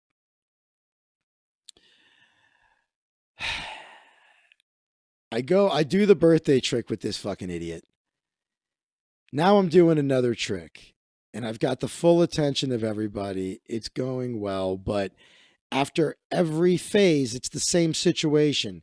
And this trick has a lot of phases. In other words, there's something every time. Now, most people would go, oh, oh, oh, oh. And then at the end, they would all go crazy, right? That would be like a normal cadence for an audience. But again, this is fucking pure disruption, chaos. And there's like fucking 30 of these moments in this trick. Somebody in one of the cool people stage right even says, come on, guys, you guys are messing up the pacing of the trick. You know, let them. By the way, these were all highly educated people. They were all in IT. They were all in the medical profession. So just to paint that part of the picture too, these were all like the birthday boy himself was like a small business owner, rents Airbnbs and shit. And so these were all the girl that was sitting on my right was a divorce attorney. so these were all very successful people. Young, they were all mid 20s to early 30s. The white guy looked like he was older, but these aren't, this isn't, I'm not in the, this is not the ghetto. You know what I'm saying? Uh, these are, and so I don't, but it's just fucking chaos every time. So, but anyway, one of these guys is like, come on, man, you're messing up his pacing. Like, chill out, like, let him do it. I'm not saying shit. Like I told you, I don't do battle with these motherfuckers. I'm just waiting. And as they're settling down, the fucking white guy, CK, says, "Yeah, man, just do the trick. You know, this isn't about you, man. You need to relax." And I don't say anything. I'm about to continue, but he wants to keep talking. And now he's got the full attention of the room. And he goes, "Yeah, man, this is his birthday. Man, you've been like this since you got here." Meanwhile, I was there long before he ever got there. He got there way after I got there. And he's like, "You've been like this since you got here, man." And in my head, I'm thinking, what do you mean? When I got here and I had to start like an hour and a half late, the show, and all I did was hang out and chit chat and drink with you. And he's like, so he keeps going and he's like, "Yeah, man, you just need to chill out. You need to relax. This is about him. It's not about you. And you know what, man? You know, you're an asshole." And that was the end. That is when that room full of people got to see a part of me that has not come out in a very long time. I went, "All right, show's over." And someone went, "Dude, I am so sorry.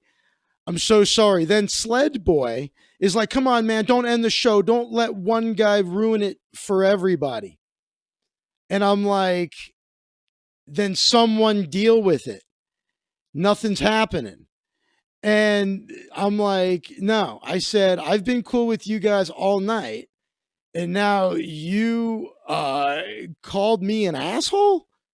No, no, no, no, my friends." I go, done. I'm done. And they're all like, "No, we're so sorry. We're so sorry." And I look at the birthday boy and I go, "Bro, get that guy out of here." And I look at him, I go, "Bro, get out of the room, get out of my sight." And I start getting aggressive. And this one dude, Deepak, gets up and he gets between me and the birthday boy. I guess he thought I was going to hit the birthday boy. And he's like, hey, man, I'm really sorry. I'm sorry. Let me apologize for everybody." He's trying to shake my hand. And I'm going, "I don't," and I'm not looking at him. He's trying to look at me. And I'm looking at the birthday boy. And he goes, "Come on, look at me in the eyes, man. Look at me in the eyes." I went, "Bro, I don't see you. I don't want to shake your hand during a pandemic." And he's behind my table and he's like right on me. And I'm like, "Get away from me. I'm talking to him." He's like, "Come on, man. Come on, come on." And I go, "Get away from me. Get away from me. Get out of my space, or you're going to regret being in my space if you don't get out of my space." And they're like, and the white guy, they already were like, "Get out, get out, get out." So he left. And now Sled Boy goes, "You know what, man? If you're going to let one guy ruin everything, then fuck you. You are an asshole." And he leaves. And I look at the birthday guy, the birthday boy, and I go, "Let me tell you something." And I go, "Get," and so finally I get Deepak out of my face. So he gets away. And I look at the birthday boy and I go, "Bro, what he did was inappropriate. This is your party. You didn't step in and do anything. You just sat there. Now you've turned me into both your entertainer and your bouncer. And guess what? You know what I'm going to do right now? I'm going to leave out that door and I'm going to find that cocksucker and I'm going to choke him unconscious. And I'm going to flip this fucking party upside down. You're a bunch of fucking kids. You don't think I've ever been in a situation like this before? I'm going to ruin your entire night. You're not getting your deposit back from whoever rented this place from you. You don't understand the damage one person can do that knows how to do damage. I'm going out there to fuck that guy up right now. Get the fuck out of my way. And he's like, please, please don't go out there and fuck him up. And I look, and all of the people that were cool are still there. The attorney is still there, and those like 8 people are still there. And I go, I'm not going to fuck him up. I said, but this is fucking screwed, dude. And you have no idea. I'm going to set this fucking place on fire. I'm going to start flipping tables over. And so I did. I fucking snapped. I was ready to attack the entire party. It doesn't matter with the jujitsu, Lizzie. There's no, in my mind, I was ready to fight the whole party. And what would have happened is I was ready to kill the first 2 guys. I was like, I'm going to get beat up here, but the first 2, I'm going to hurt really badly. I'm going to start with that CK guy. He's going to go unconscious. And the next guy, I'm going to fucking armbar. And then I'm going to get the shit kicked out of me. But I didn't care. I fucking snapped. I'm telling you, I flipped my fucking lid. I was essentially threatening the whole party. And at one point in my head, I had like this experience of like, what are you doing? How do you think you're going to get out of here now? Now all I'm thinking is, I was alone, JB. I was by myself. So at this point, in my head, I'm thinking, how am I going to get out of here? I just threatened to set the place on fire and to start beating people up, start choking people. And I mean, dude, I went fucking ape shit on them. I went fucking nuts. And I mean, some of the language I'm telling you, I'm paraphrasing, but the sentiment is exactly there. I fucking unleashed a tyrant and this dude was fucking scared. He was like, and this guy keeps trying to shake my hand. I'm like, don't you understand that I don't want to shake your hand? I accept your apology. I don't want to fucking shake your hand. Get the fuck away from me. And so so I, all of a sudden, all of these fucking hot girls walk into the room. They have no idea what's going on. And the people that are left, I look at them and now I feel bad because these were the cool people. And now I'm like, fuck. All right. I look at them. I go, do you guys want to see the rest of the trick? And they go, yeah, we do actually. And I go, fine. And I look at these girls that walked in. I went, sorry, ladies, you have no idea what you walked into, but you could see the end of the show. So I fucking finished the trick that I was in the middle of when all hell broke loose. And then I did a couple of more tricks. I did my closer. I finished the fucking show. And part of me, in my head, I was thinking a few different things. I thought, number one, if you stay in here and do the show, it's going to make for a better story. So number two, while I'm in here, it'll give everybody a chance to calm down. So that could only be a good thing. And number three, it'll give me a chance to plan, to think out how I might have to get out of here. Because if instead of cooling down, he decides to come back in, I might have a big fucking problem on my hands. I might have to fight this whole party. So I just thought, if anything else, it was buying me time. I was trying to think how else I could get out of this place if I had to. I would like to tell you that this is the first time that I've been in this situation, but it's not.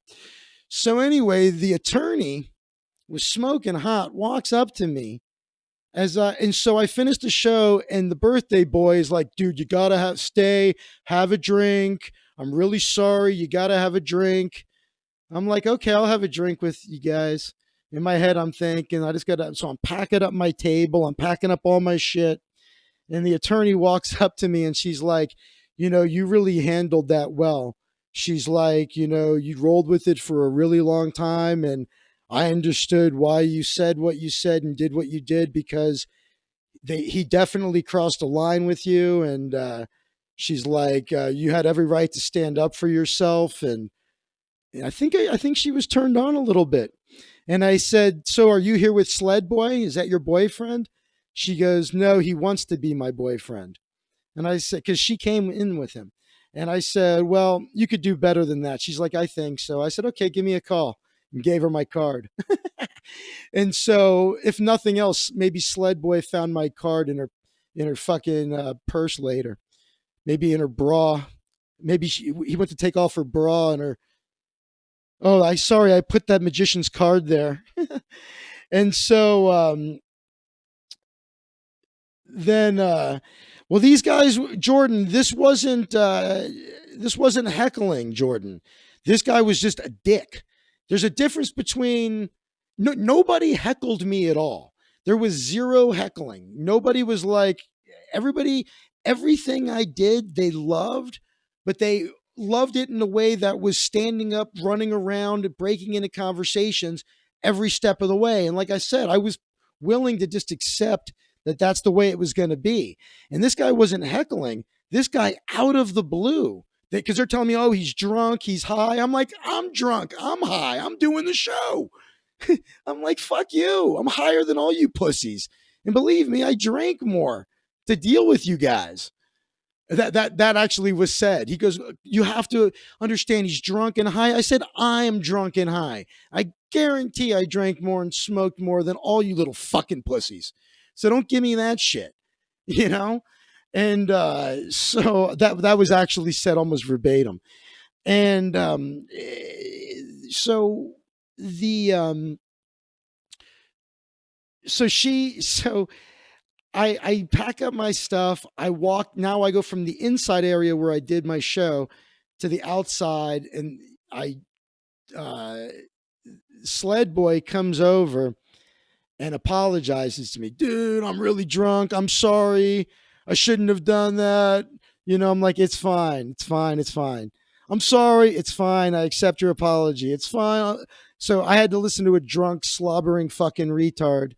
And I'm just thinking, dude, I'm gonna try to bang your girl, is what I was thinking. And then again, it's not even really his girl. So then the birthday boy, I go, "Oh wow, you weren't kidding. There really are girls that showed up." And he's like, "Yeah, that one over there, the little one, that one's mine, and the one that was helping you with the show, that one's Sled Boy's." And in my head, I'm thinking, I'm still not convinced you're straight, and Sled Boy is delusional. She's a fucking divorce attorney that's stone cold sober and was like really having fun. And she watched him. She told me flat out he wants to be with me and he's not. And I watched him get slobbering drunk and act like an asshole. So that's not a turn on. What turned on that divorce attorney was me threatening to fight the whole party. That's what turned her on. And so I was like, it'd be a shame if I end up getting the shit kicked out of me when my friend Chai, who's a black belt, and he probably is capable of fighting the whole party himself. By the way, Chai could actually fight the entire party alone. He's a killer. I'm like, it'd be a real shame if I got the shit kicked out of me a few blocks away from Chai.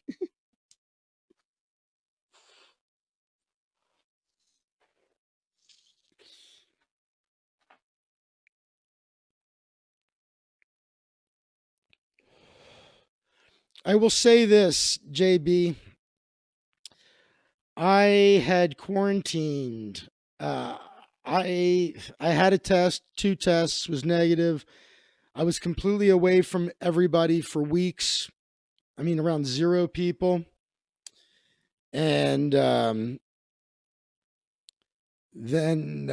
you know what, Michael? There was really nobody big there.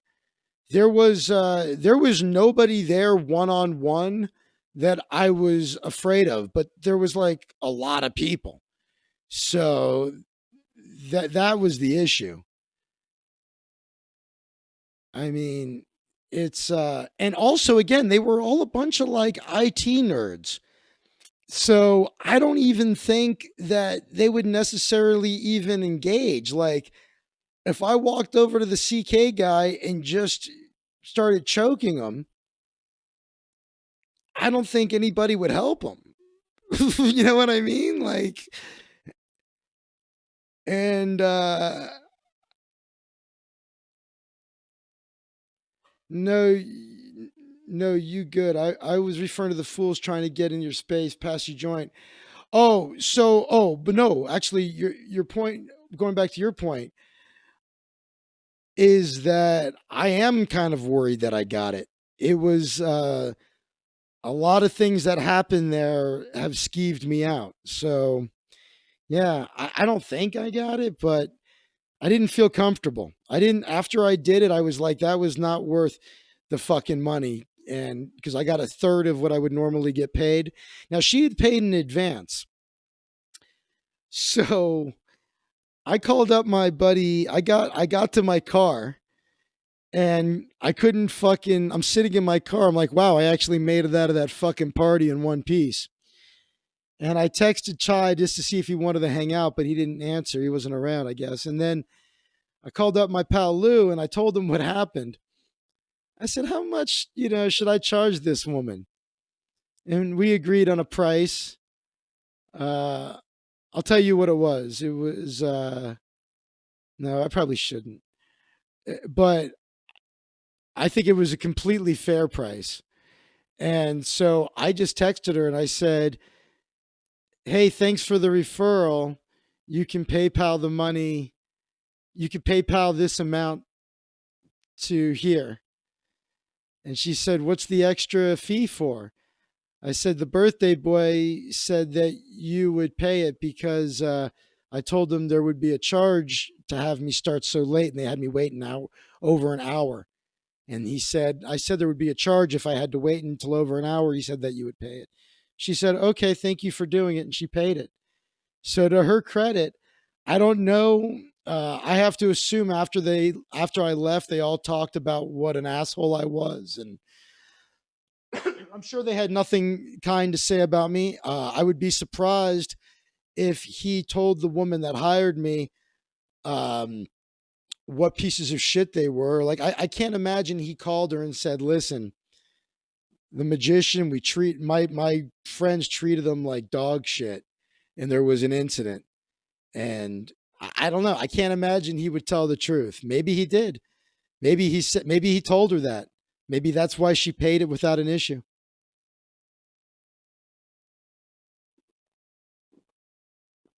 But what she paid plus the fee added up to only half of what I would normally charge just for the fee. But I got to say, man, I do feel like there's something in my chest. I hope I don't fucking have COVID. I thought that I haven't been talking, normally when I do the cast, I'm talking and talking and talking for fucking hours. So I thought I was going to have a good rest with the 4 nights off. But here I am. I don't know. It feels okay. I don't know, man. I'm probably just paranoid. Give a fuck anymore.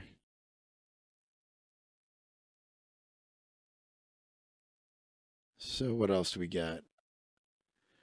We got to do some, as always, we got to do some social justice warrior stuff. Let me think if there's anything else about that gig that stands out. I mean, that was basically it. I just fucking snapped, and I haven't done that for years. Have you had many issues on any other distinct run-ins with hecklers along your career? Oh my god, bro.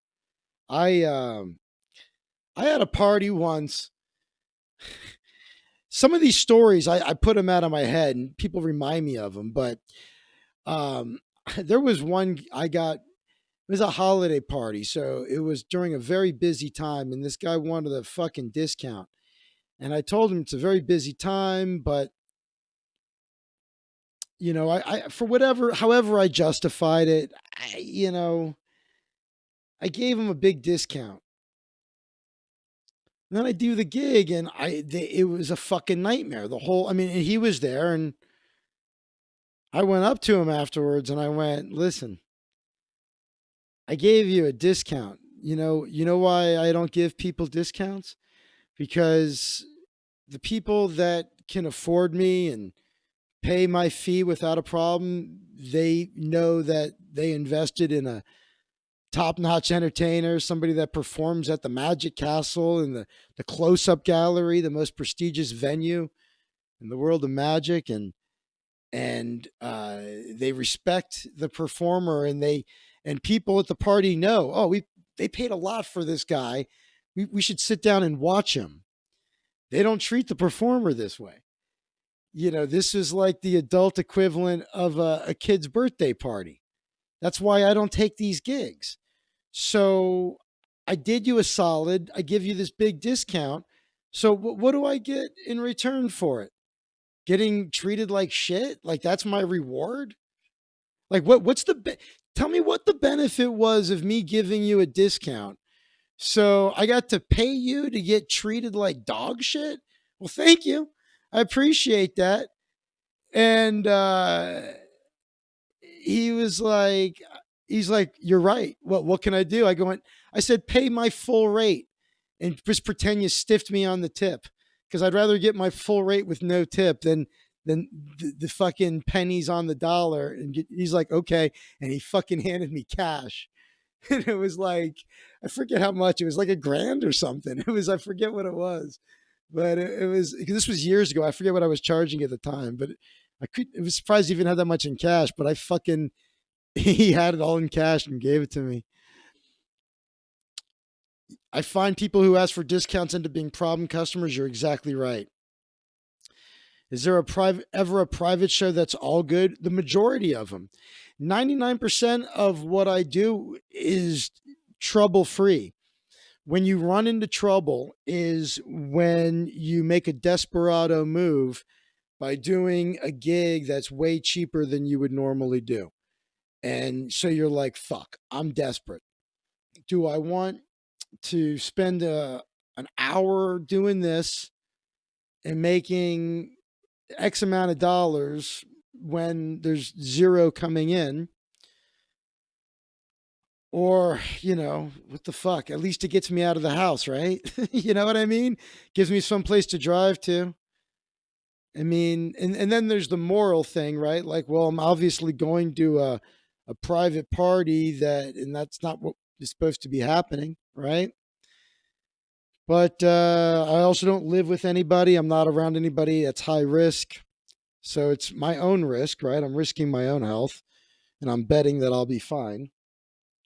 And Justin Woods got the COVID. He'll be fine. And look at him. He's a mess of a human. I'm kidding, Justin. I'm kidding.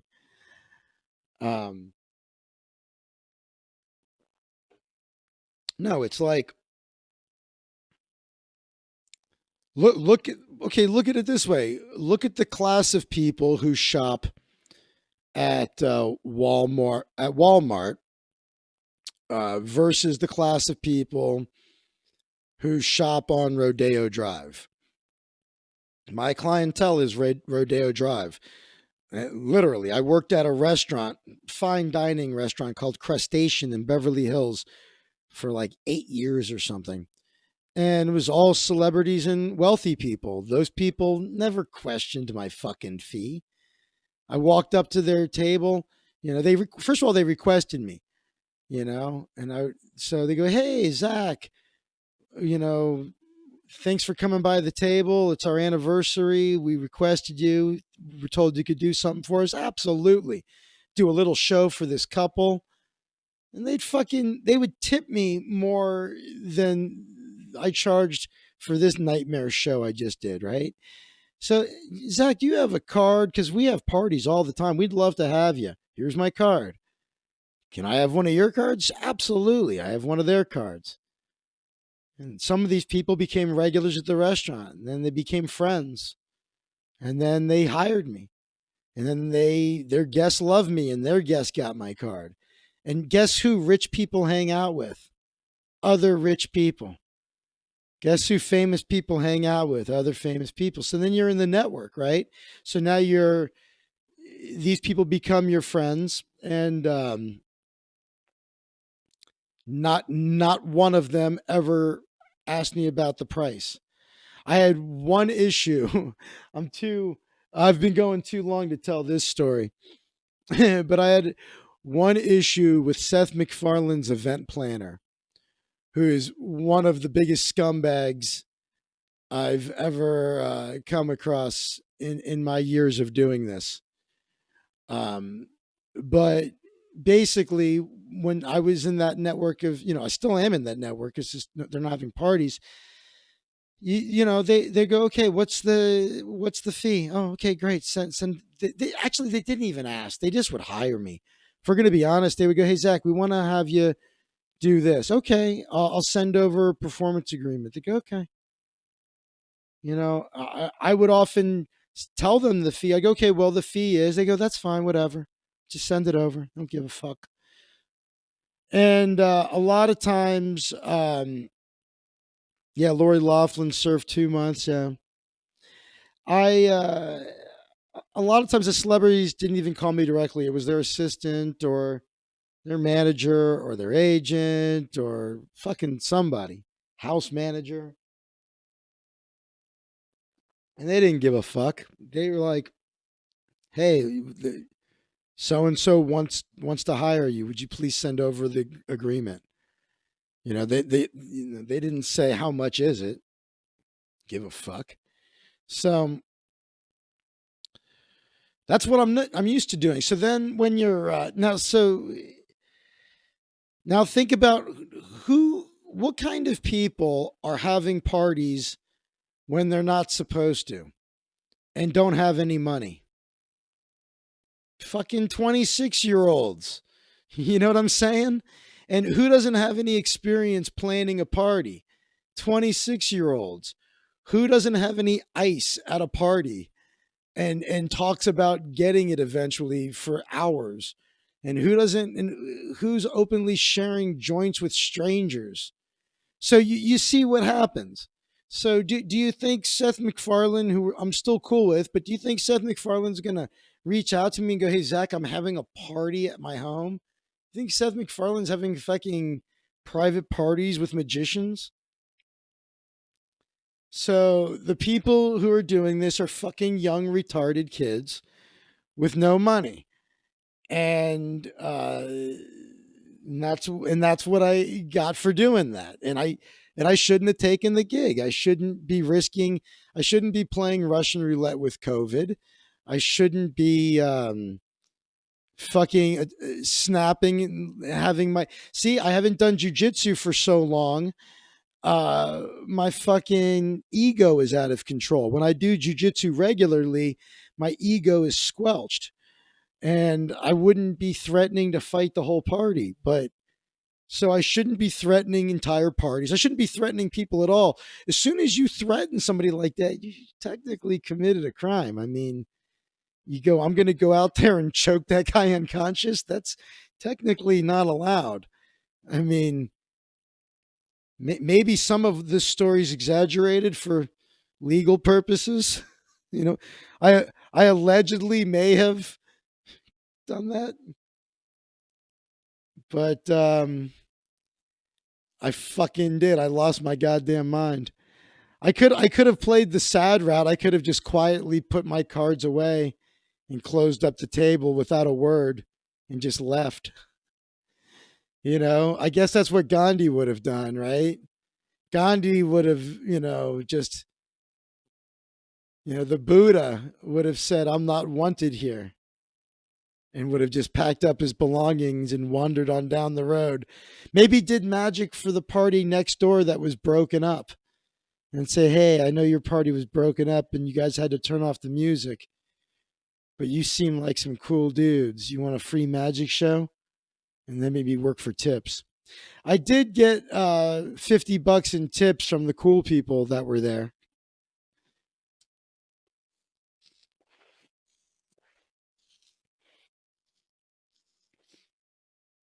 Gandhi would have asked his guests to take the clothes off in the Kama Sutra. Exactly. So I have technically I have just enough money. So I haven't paid November or December rent. About to owe for January. I have just enough finally for 1 month of rent. I could pay November, which would leave me in January 1st only 2 months behind instead of three. I don't know. The other side of me thinks I should take all my rent money and drive to a casino like, I don't know, wherever they're open, Arizona. And I should fucking, or I should go to Vegas and play poker and see if I can win, like, turn that like 1,600 into like 5 grand.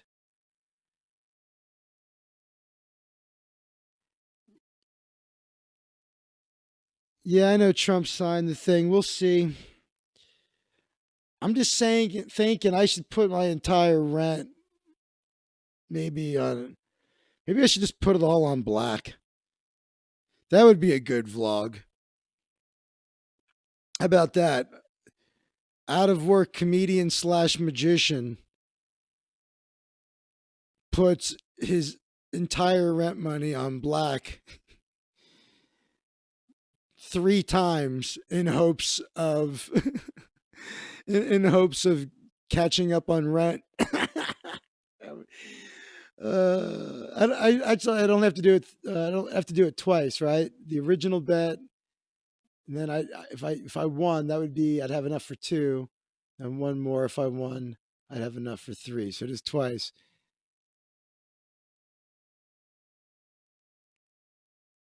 Yeah.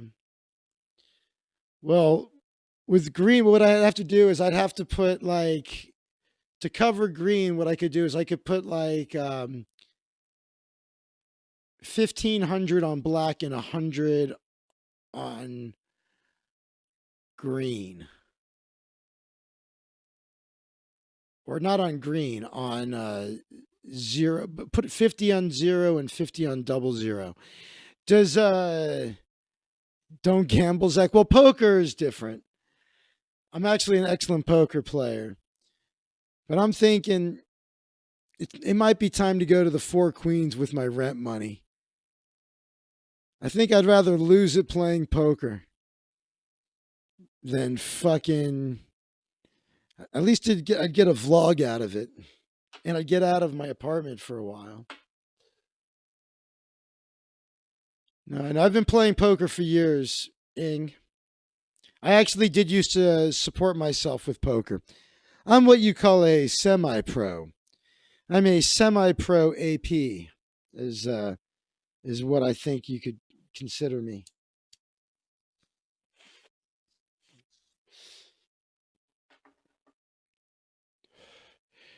I watched two good documentaries about card counting that are pretty accurate in terms of what it's like.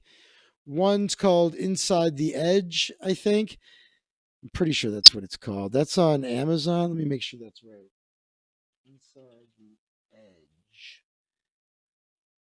Yeah, that's it. Inside the Edge. That one's really good. That's probably the best movie I've seen about card counters. And there's another one called Holy Rollers, about a bunch of Christians that form a blackjack team. And they get investors and managers and players. But I'm going lone wolf. I've got, I already have Jordan, and I have another couple of people. I think I'm going to get Jordan and a couple of other people I know, get them all to back me. It's just the question is, luckily, nobody, it's been many, many years since it's been over 20 years since I got backed out of a casino for counting cards. I looked way different.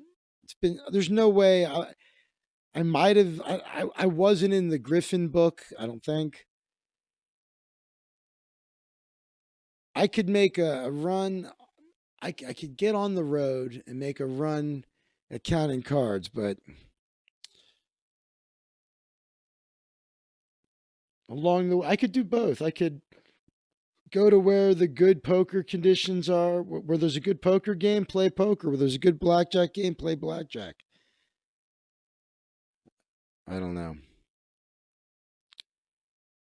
Oh yeah, so yeah, the Griffin book. Um, there used to be a detective agency, and they're fucking gone now. They got sued, and they're fucking gone. But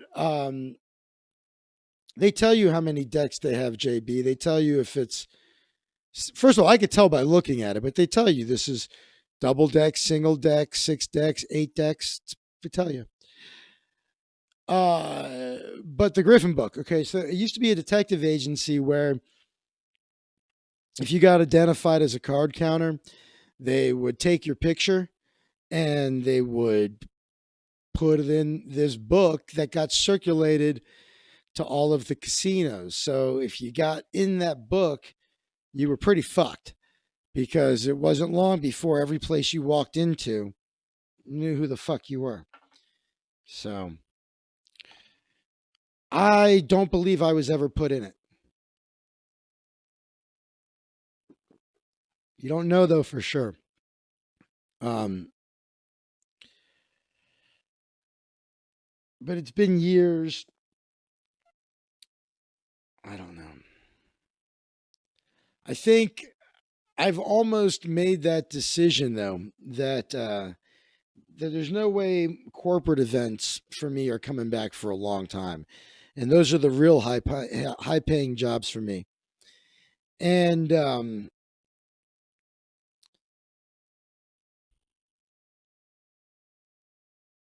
as a result, I've got to do something else, and I think poker and blackjack is going to be a big part of it.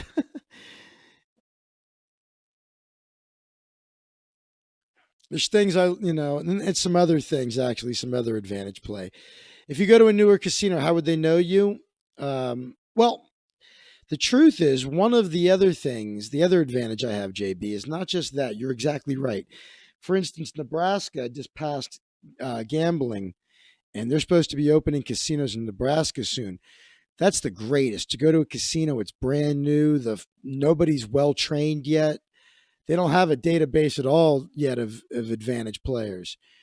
And so the dealers make mistakes. They flash their hole cards. They make incorrect payouts. Yeah, going to a casino when it's brand new, that's fucking an awesome time. I'm already planning a trip to Nebraska, trust me.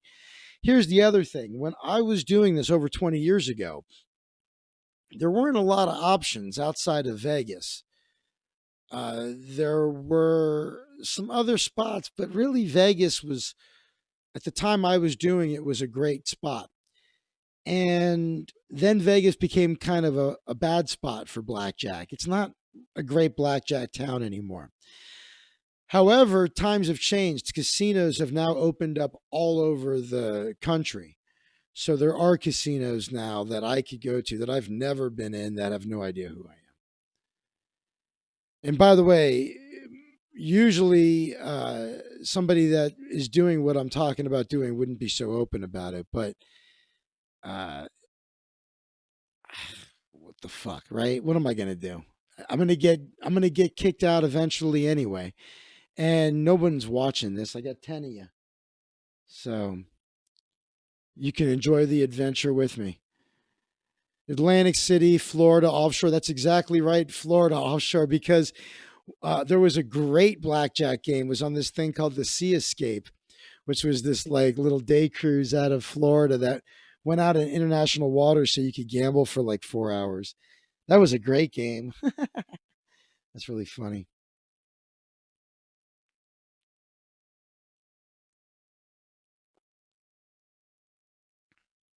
But there's blackjack all over the country now. Matter of fact, when California opens, there's casinos all over California now that offer blackjack. Some are on tribal land or whatever. There's casinos all over the country. Florida's got great casinos now. So, the point is, I've been an on again, off again AP since I was like, what year did I guess since I was about 23. One of my big regrets was any difference between tribal casino versus non-tribal casino and blackjack? Absolutely. You know, they make their own rules on tribal land.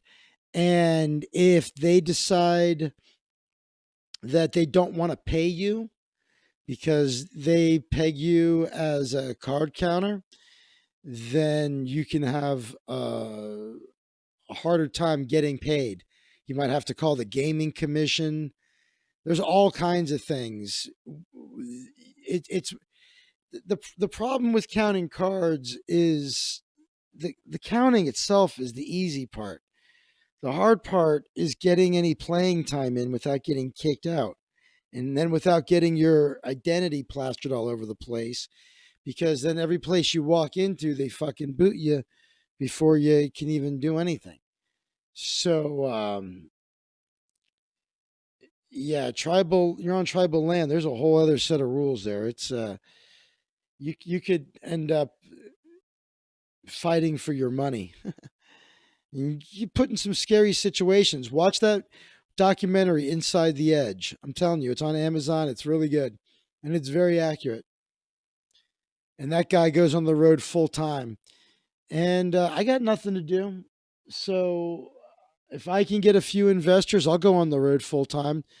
And I'm good at both. So the thing is about blackjack, before I went out, I would spend probably at least a month revamping my skills because it's been years. So I would need to study, but I have nothing to do. So I could practice several hours a day, every day. It would probably take me a month to be fucking sharp. Do Canadians visit First Nation peoples land in Canada similar to America? No, I wasn't sure if they had casinos on their lands in Canada. Yeah, Inside the Edge. It sounds like the name of the documentary, Inside the Edge, it sounds like it's a documentary about me sitting on my couch coming close to coming. It's like, here's a documentary about an out of work magician who watches hours and hours of porn, and right when he's about to come, he stops stroking. Inside the Edge. Yeah, my name's Zach. I don't really have a lot to do. I have a YouTube channel that, like, tonight was the first time ever I had double digits pretty much. Oh, there was that time when Miss B was on, but yeah, I actually had like 12 people tonight. I forget what the record is, but it's around 12, 13, something like that. So yeah, that's pretty much all I got going for me is that. And the rest of the day, I just watch porn that I would be ashamed to admit to anybody I've actually watched. And so I make sure I don't well, no, you were actually on the podcast the time I'm talking about Miss B. But it's like, I just make sure that I don't ever want to come while I'm still watching the porn I'm ashamed of is on. So I get real close and I switch to something I'm not ashamed of, and then get real close and then go back to something I'm ashamed of, and then get real close and go back to something I'm not ashamed of. And yes, Inside the Edge. So they do have that ing. They have native land. You would never know it's native. There's parts in Vancouver City it's owned by natives. Get a yearly rent for it. So they have native tribal land there as well, or native land in Vancouver. There's reservations as well. Well, don't worry. With the way things are going in the United States, everybody's about to live on a reservation. I hate to say this, friends, but I do have a little congestion in my chest. Could be I'm paranoid. Could be I'm just real paranoid. Have you guys found that when you go to eat food that you're like, am I tasting it? I got to make sure I'm tasting it. I think I'm tasting it. I'm like over salting everything. Yep, I'm definitely tasting it.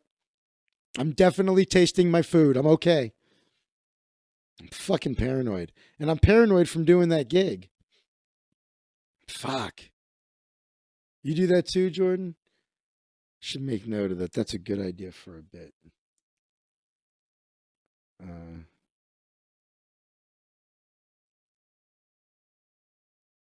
see. Tasting food. COVID. Paranoid. I can't imagine me doing COVID jokes on stage, but you never know. You're convinced you already had it? I kind of think I did too, but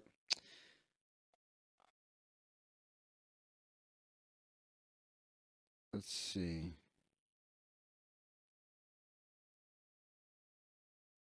All right, it's chaos on the phone.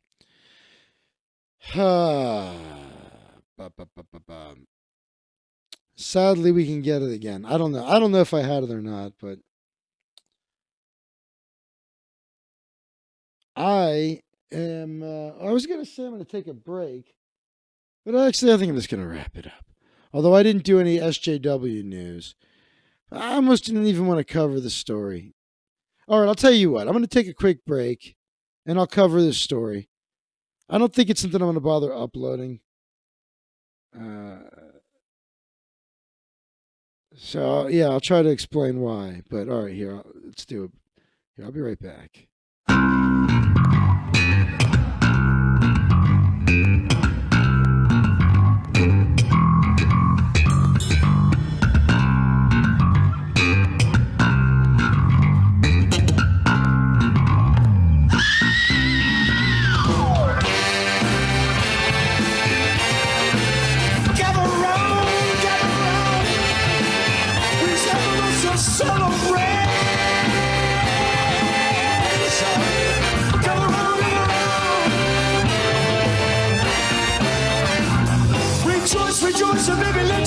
Get ready for the final chapter. Roll up and fill your cup. You better pause for this moment in time. Witness the fall of the empire, the end of the 1,000-year reign. We got no one made it, Lord, the pretty baby just in a tumble of pain. Viva, over. Look and smell the blood of a falling empire. Viva, over.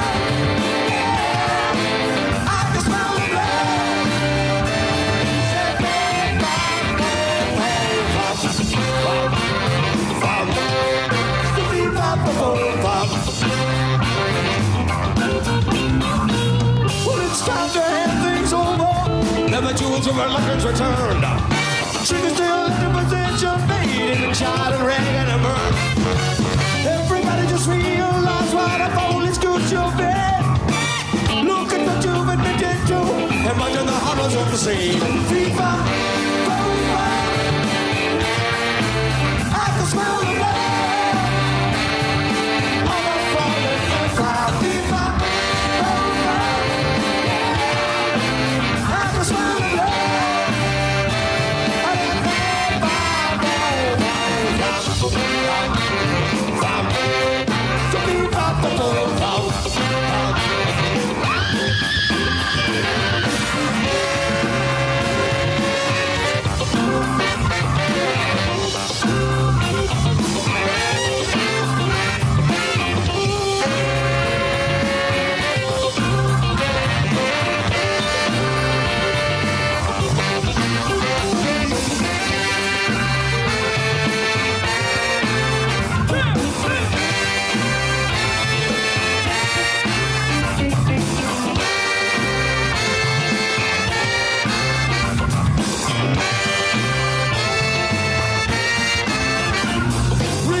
Rejoice and baby, let your voice again. Ready for the final chapter. Go up and fill your cup. You better pause for this moment in time. Everybody just realize what a foolish good you been. Look at what you've admitted to. Imagine the horrors on the sea. Viva, viva. I can smell the blood. I'm not falling empire.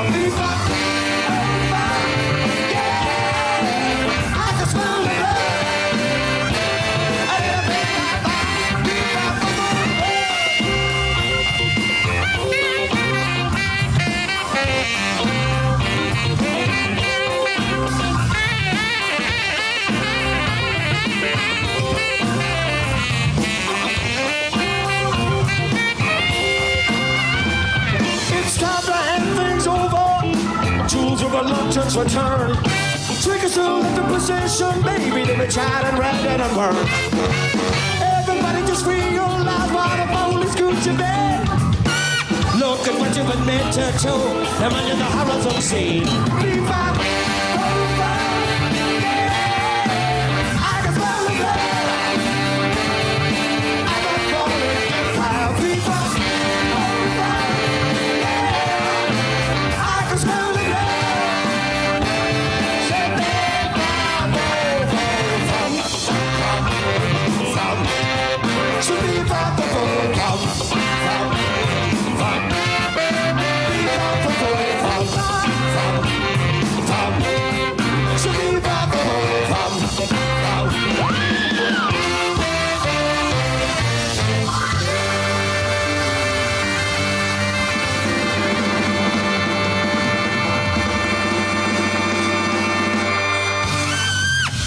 Oh yeah! Well, I will say this, that I'm not taking any more underpriced gigs during the fucking pandemic. It's not worth it. It's just for a fucking shitty amount of money, it's not worth the aggravation under any circumstances, let alone during a pandemic. So I'm done doing that shit. You won't see me taking any more fucking gigs like that. Fucking tapping out of that. It was a mistake. Do a little social justice warrior news. Man, I'm telling you, my fucking voice. I hope I'm not sick. This is unbelievable. I love Reason Magazine. This is out of the cancel culture section. It's an entire section now. New York Times helped a vindictive teen destroy a classmate who uttered a racial slur when she was 15. This is written by Robbie Suave. Jimmy Galligan. No, I'm sure relation to Jim Gaffigan. He's an 18-year-old college freshman from Leesburg, Virginia. He may also be Count Culture's Count of Monte Cristo. He's biracial, and some months ago he posted a years-old 3-second video of a white female classmate using a racial slur. Galligan sat on the video for a long time, waiting for the moment it would do the most damage. After the girl, a cheerleader named Mimi Groves, that is a perfect name for a cheerleader, was accepted to the University of Tennessee, the time had come. I wanted her to get where she would understand the severity of that word, said Galligan. The video depicted Groves, who was 15 at the time, just obtained her learner's permit saying, "I can drive," racial slur, fill in racial slur there. The remark was not directed at anyone in particular. The brief video clip featuring it circulated Snapchat, and Galligan was angry about it. So he saved it, and then he waited, and then he shared it in June. Groves lost her spot on University of Tennessee's cheerleading squad, which is funny. You think of Tennessee as being like a super racist state. You would think they would be like, "You're a racist? You're perfect for Tennessee. Welcome aboard." Anyway, university pressured her to withdraw from the school entirely. So she lost her spot on the cheerleading squad, and then they wanted her to just leave the school entirely. The admissions office apparently received complaints, hundreds of messages. So what? Now she's going to a community college. So what if they received hundreds of messages? What is that in the grand scheme of things? We gotta find a way to stand up for these people and have thousands of people stand up for her and say there's hundreds of people complaining. Well, there's thousands of people that don't think she should be losing her spot because of this. Story is a powerful example of the social phenomenon, the militant streak in social justice activism. The naivety of today's teens, they're not actually disappearing Snapchat messages. Social media's hunger for mob justice and even the capacity for elaborate cruelty has always existed among high schoolers. But the thing that's crazy about this is that they'll read about it in the New York Times. A racial slur, a viral video, and a reckoning. That's the title of the Times article on the subject. Well, we shouldn't be surprised anymore. We know the New York Times went woke when they wouldn't publish Tom Cotton's op-ed, and when what's her face wrote that long letter explaining why she had to leave because the woke mob had infiltrated the New York Times. Who was that? Not Abby Martin. Someone tell me who I'm talking about. Someone will remember. Anyway, published the day after Christmas. Barry Weiss. Thank you. That was exactly it. Yeah, Barry Weiss. Dan Levin tries to add considerable context by detailing a history of alleged unpleasantness at Heritage High School, which the two students attended. It sits in a wealthy, predominantly white county. Slave auctions were once held on the courthouse grounds. Yeah, a long time ago. In interviews, not during these kids' lifetimes, not during their parents' lifetimes. Anyway, current and former students describe the environment rife with racial insensitivity, casual use of slurs. Well, that's good. That means if they're used casually and you don't make a big thing about it, they don't have any power. The words only have the power you give them. If you're going to freak out about it, that's on you, not on the person saying it. You got to understand the context, the intention. This girl was singing a song that used the word. So you can't look at the context and the intention there. Anyway, they're saying school leaders ignored the widespread use of racial slurs by students and teachers, fostering a growing sense of despair among students of color, some of whom faced disproportionate disciplinary measures compared with white students. Oh boy.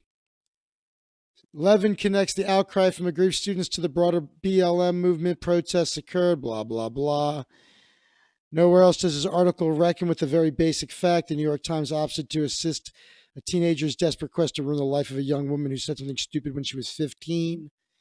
Everyone roughly 25 and older should thank their lucky stars they completed adolescence before the age of social media and ubiquitous camera phones, because the country's most important newspaper apparently thinks it's appropriate to shame teenagers over their juvenile behavior. This is why I love Reason Magazine. What a great publication. A girlfriend of mine, she worked at a place where they used to get the magazine at the office, and she used to give me a copy. It was great. It was like I had a subscription I didn't have to pay for. I just read it all online now, but it's awesome. It's the very worst aspect of cancel culture. The burning desire to hold people accountable for mistakes they made as kids, even if they've long since learned their lesson and grown past them. And the New York Times fully embraced it. The piece strives for a veneer of neutrality, but it clearly lionizes Galligan, not Gilligan, who was stuck on that island. They paint a portrait of him early in the story. It calls to the mind the Washington Post's excessively flattering photograph of Lexi Gruber and Lyric Prince, who extorted the paper into humoring their Halloween costume-related grievance.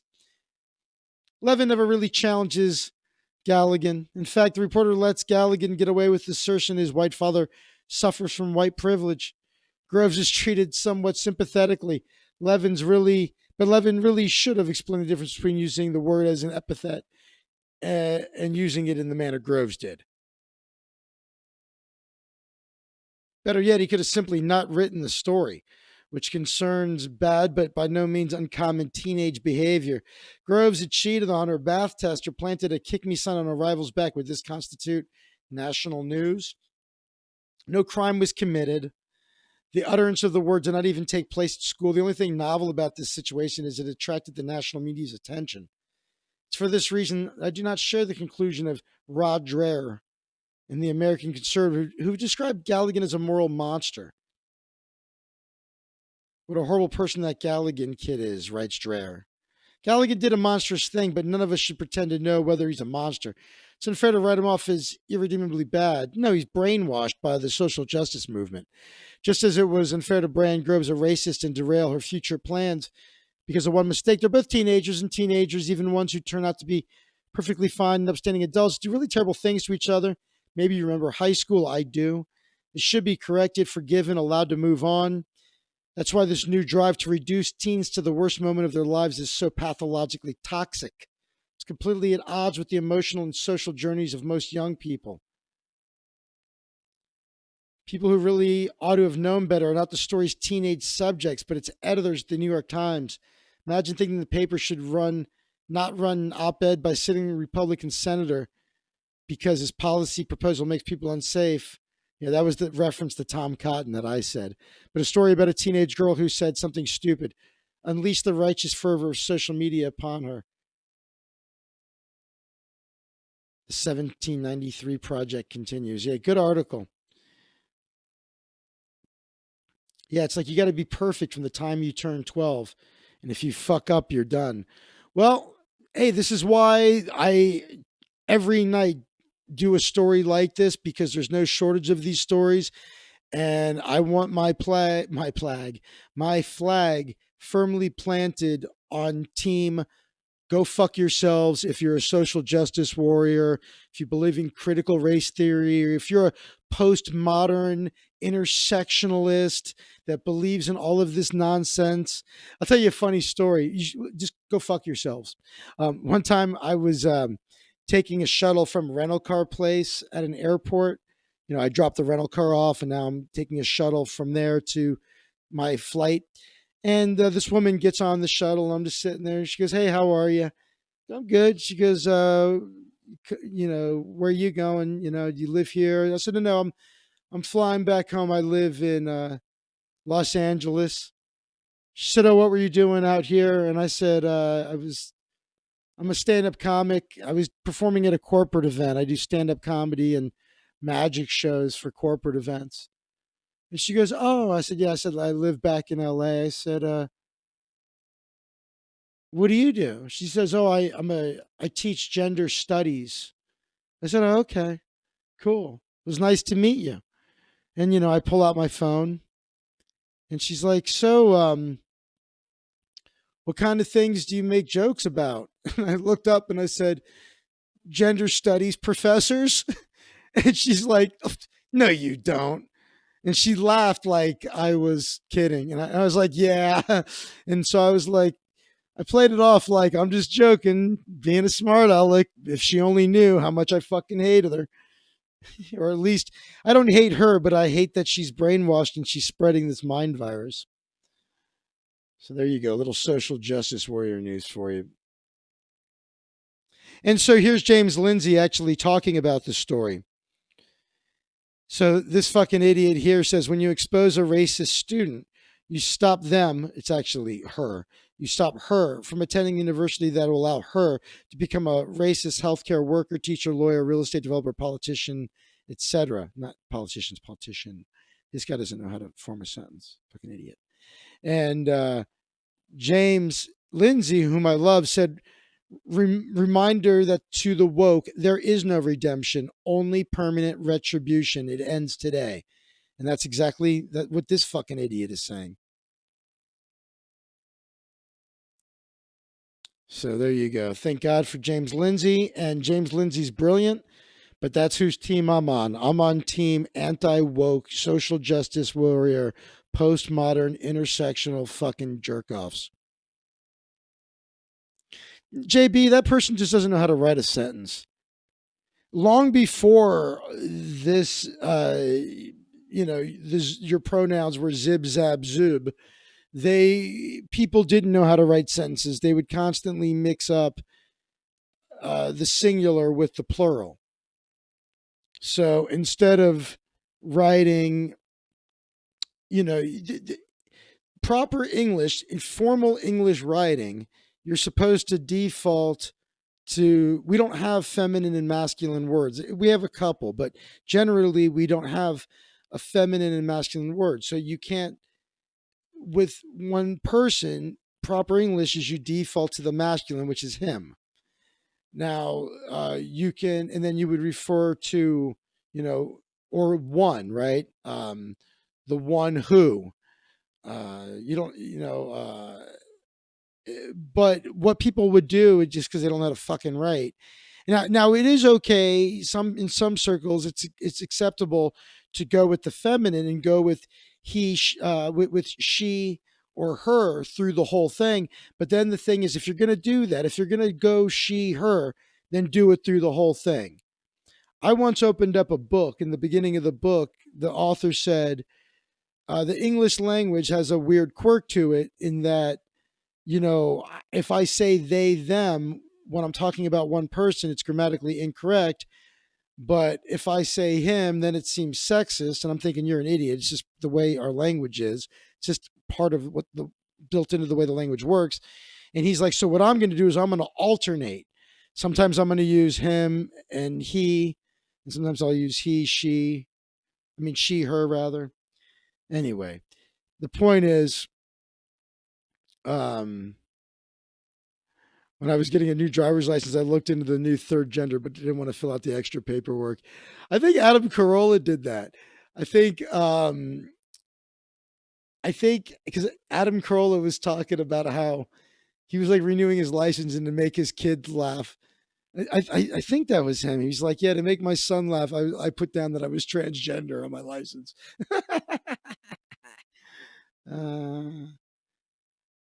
Fucking funny. Speaking of Adam Carolla, here's a tweet. But Florida doesn't have a large elderly population. So here's a graph. Most restrictions removed. Fauci's removed.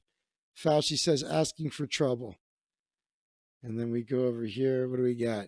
California, 41 counties closed indoor dining. This is in November. And this is California versus Florida. Here's California statewide curfews. And California outdoor dining is closed. And so here's the fucking numbers are skewed though, and there's Florida. And Adam's point is he's saying, and not only that, but Florida's got a zillion fucking old people in it. Hey, look, man, I don't want COVID. I love Adam Carolla, though.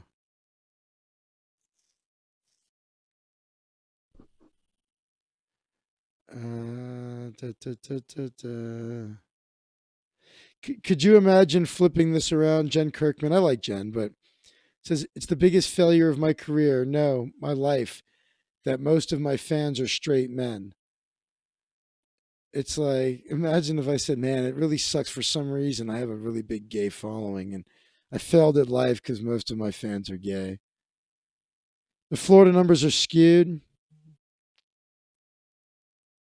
Your wife didn't think it was funny. Really? You thought you tried to do it too as a joke, JB? You're like, come on, it's funny. And your wife is like, that's not funny.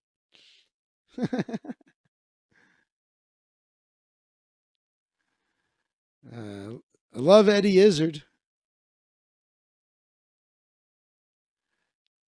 Let's see, what do we got?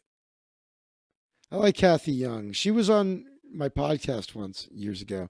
We live in a truly dumb cultural moment when Jill Lepore, a serious historian, can write something this silly. All right, let's see what it is. There's a lot at stake in putting Wonder Woman on film, partly because there are so few big budget Hollywood movies with female leads, not to mention female directors, and partly because Wonder Woman is the most recognizable feminist icon in the world. Women and their daughters left the 2017 Wonder Woman movie giddy with gratitude. It means a lot to little girls, especially to see a female character fighting back, rescuing the vulnerable, defeating the villains. It'd mean more if she wasn't alone and was part of a bigger fight for justice. What's going on here? I don't know what's going on. Historically blinkered in that ignores a long record of heroic female characters in film. All right. It's more social justice nonsense. This is what Kathy Young and I actually bonded over when I had her on my podcast. Oh, brother. Get the fuck off my screen. What is this from? This is from the New Yorker. Does Wonder Woman 1984 hide its hero's true superpowers? What, does she have a cock? It's Jill Lepore. You don't know it because of her costume, but her real superhero, her superpower, she's got a cock. Because actually, for anybody to be able to fight like that, would have to be a man. Hi, guys. Hi, fellas. It's me, Wonder Woman. I'm a beautiful woman, and I'm a wonder. It's out in theaters, HBO Max. Blah, blah, blah. I'm going to watch it. I haven't watched it yet. Head to hold superhero movies, bloated and aimless.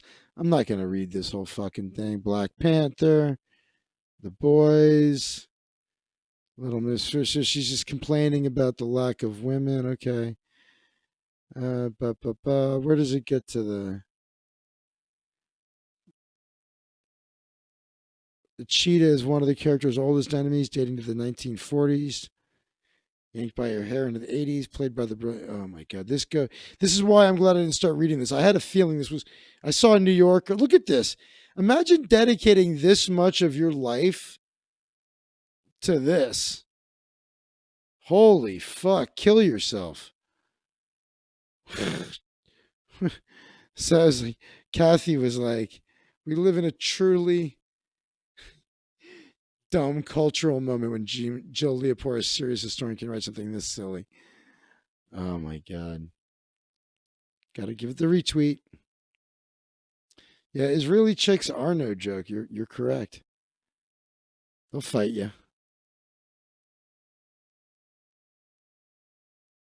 There's Ricky Gervais with a cat. How you gonna not like a cat?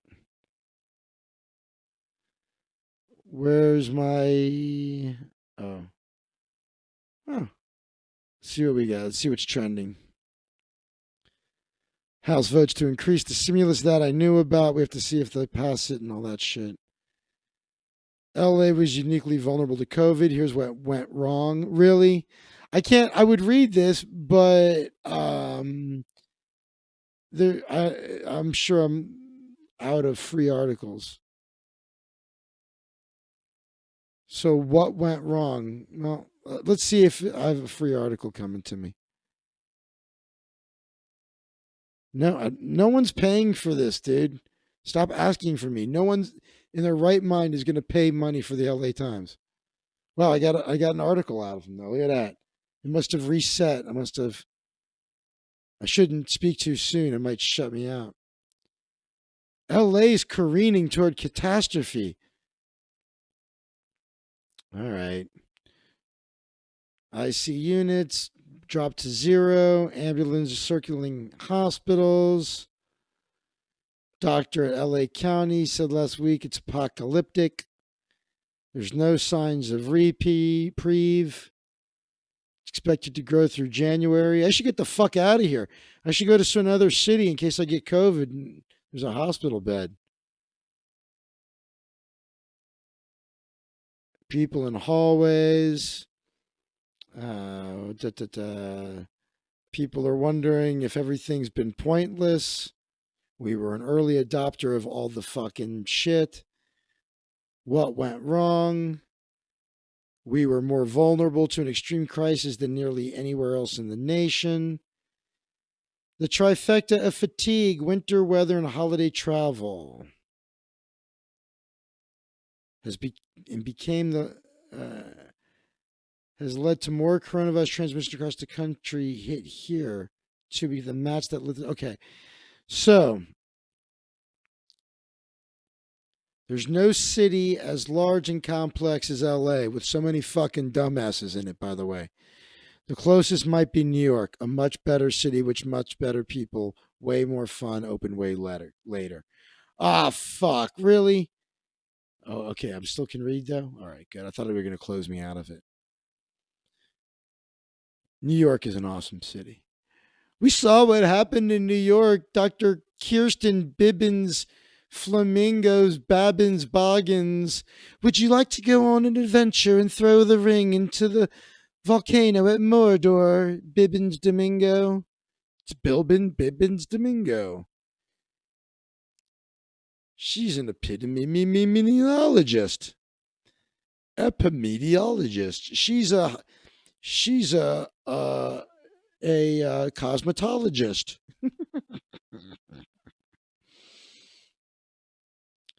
My friends at an ICU near UCS, still beds available.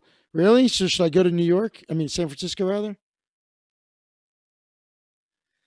All right. So experts pin LA's problems on rules that appear inconsistent or arbitrary. It's taking the right steps. Began in November, Thanksgiving. 4,000 people were testing. Everyone's traveling. Hundreds of thousands of people were traveling. And now, so I guess what, everybody traveled into LA during Thanksgiving.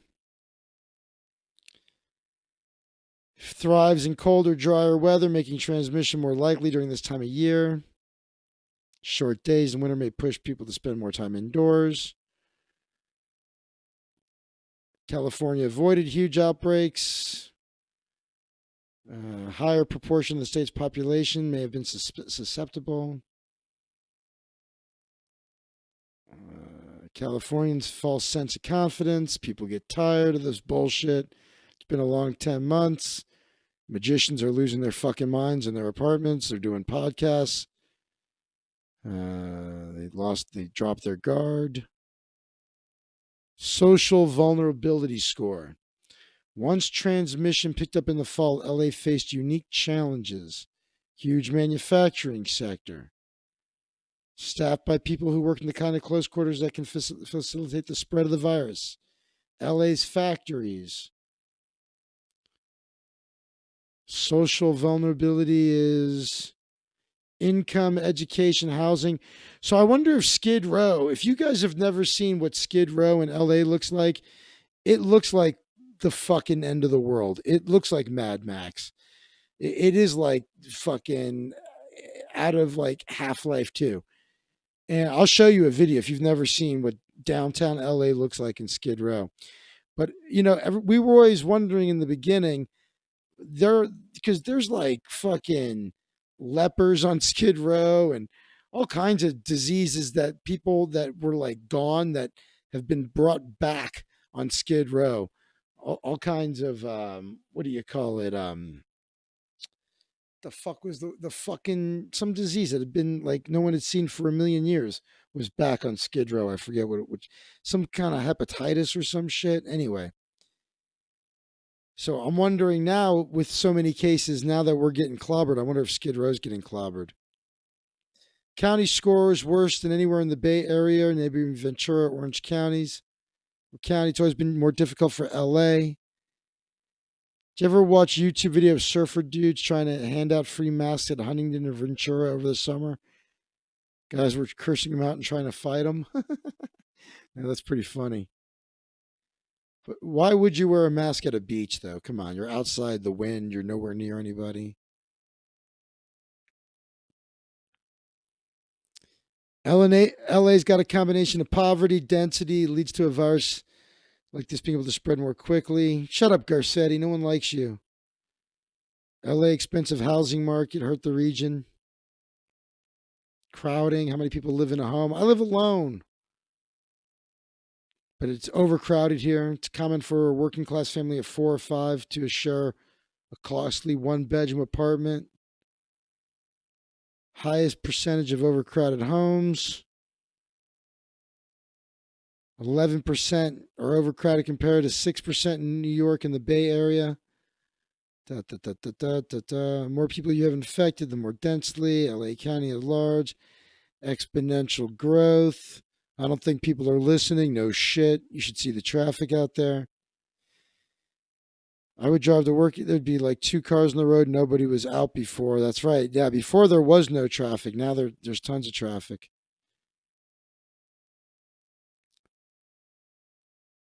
Cases in San Fran are leveling off.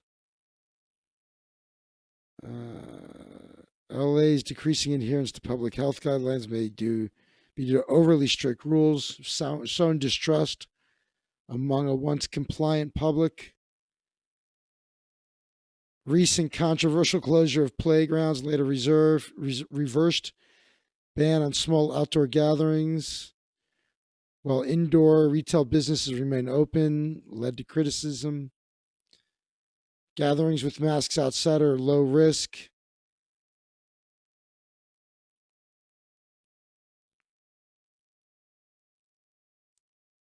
So to restrict that was misguided. Number of instances. They're talking about announcing the continuation of the lockdown tomorrow, by the way. Defended rules to reinstate a ban on mass gatherings. Case numbers are astronomical, in part due to widespread testing. Da, da, da, da, da.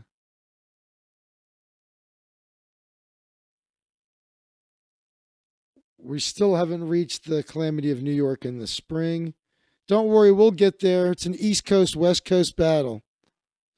Literally no one likes Garcetti. Liberals, conservatives can't stand the guy. Even Biden backed out of giving him a position. You're exactly right. I don't know anybody that likes him. I have one friend that said he knew Garcetti like when he was coming up and that he was actually a good guy.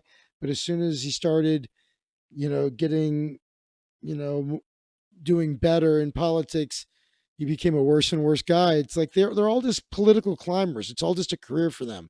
They're not in it for the people. They're in it for themselves. I heard some men are dealing with very odd cramps and mood swings that are quite similar to PMS after getting over illness from initial infection. Sound of Sirens became a soundtrack for the holiday weekend in parts of LA. Newsom ordered 5,000 body bags, most of them earmarked for the All Valley Karate competition. That's right. Put them in a body bag, Johnny. Get it? Get it from the Karate Kid. Gavin Newsom ordered 5,000 body bags. We're going to need them for the All Valley Karate Championship. Remember in the original Karate Kid at the big tournament? Yeah, put them in a body bag. Well, I don't want COVID. I hope I don't have it. I don't think I do. I think I'm just hungry. What did I eat today? I had a bowl of clam chowder soup. That's healthy. Running back for Jacksonville has had ongoing complications of COVID recovery. Is only 25. We being fed all this nonsense to keep us mad and riled up. Not me, man. I keep it light and fun here most of the time, right? Sometimes I fuck up. I get all angry and shit. But usually it's pretty chill. I don't know, man. I'm more upset with my shoulder injury. Thanks, JB. I appreciate it. I try to be a break from the nonstop negativity. The only thing you'll hear where I get negative is with social justice warriors. I hate these fucking people. Or I should say I hate the mind virus and I feel sorry for them, but I hate what they stand for. John Fitch put this out. 98% of men are unwilling to date trans women because of hatred. I wonder if that's real. You think that's real? That's pretty funny. It's not the hatred, it's the penis. I would have thought 99.9%. These are all good responses. Hit some likes, why not? And I like myself a tranny, by the way.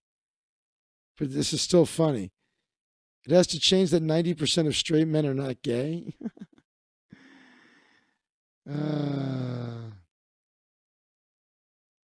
More traps for me, I'm good. It's pretty funny if you're ever on a dating app, which I have not been on one in a very long time. I still have a sort of girlfriend, kinda. I don't know what she is. She's around enough that I'm not on dating apps, but she's not really my girlfriend. I mean, she keeps dumping me, but I got her a really good gift, so maybe I don't know. Anyway, we're super close, but the point is, why did I bring her up there? The fuck? Oh, because I haven't been on a dating app in years. The point is, years ago, it's funny. You go on a dating app and there'd be a dude that was it was clearly a dude like in a wig. It wasn't even like a convincible looking woman. And it's like, looking for straight men. I'm like, why why are you on a straight dating site? It's like, why are you showing up in my feed? It's like I didn't indicate like, it's like, who do you want to meet? Women. Okay, then why just because he identifies as a woman doesn't mean you can just recommend dudes to wigs and me. That's got to be worse now. If that was happening years ago, I can't even imagine what it's like now.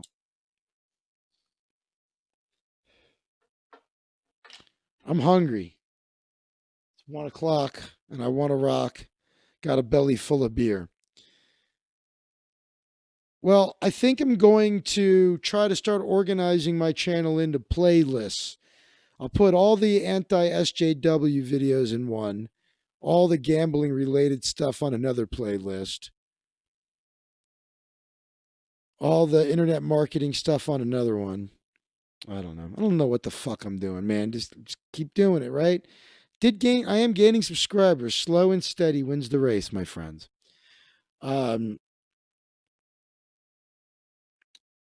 I'm really coming pretty close to seriously going on the road, hopefully with the backing of a few investors, and just going to go fucking play poker and blackjack.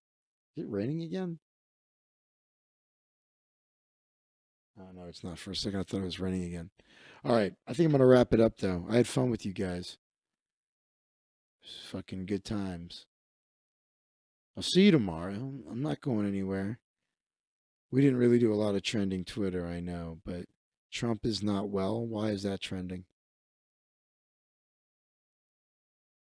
Making fun of him for being fat. That's always good. I like that. Trump is fine. Let's see. Trump. The girth certificate. That's a good one. I love me a good fat joke. You know that. That's good. So, when is he officially out? Is it the 20th? When is he done?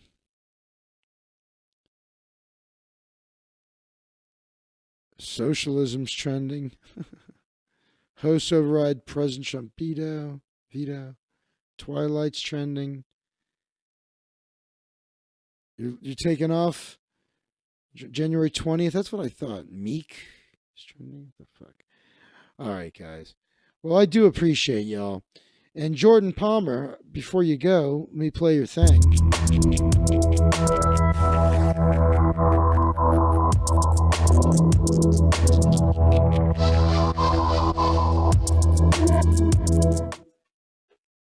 I appreciate the support, Jordan. If you want to be like Jordan and have your own stinger zinger customized and your name scrolling along the bottom because you're a supporter, you could join the Zach Waldman fan club. Go to zachwaldman.com/fans and you'll find I'll teach you some magic tricks, some bar bets. You'll get uncensored content, exclusive content that I don't make available anywhere else. You'll also find a whole lot of things you can do that are completely free that you can do to support me. I also have a Facebook group just for members of the fan club. And you don't have to be a member of the fan club to be in it. It's for anybody, just a place to talk about the show. I post in there pretty regularly. ZachWaldman.com/FB group. And that's, you don't have to be a member again. But that's the link there is in the chat. If you haven't done so yet, hit that thumbs up button on your way out. Subscribe to the channel. Hit the notification bell and choose all. If you think you've already done it, make sure you recheck. Sometimes people are unsubscribed or whatever. YouTube does weird things. And I think that's about it. I'll see you tomorrow night. We'll do it all again. We'll goof on whatever's trending. We'll have some laughs, keep it light, try to be a reprieve from all the negativity, except for the people that, we want to be negative toward. And that was it. As always, I'll play you out with a little Reverend Carl before I say goodbye or before the show's completely over. You finish your 30-day Facebook jail sentence. Check it out. Yeah, cool. Here's a little Reverend Carl for you. I love you all more than chocolate cake. 1, 2, 3.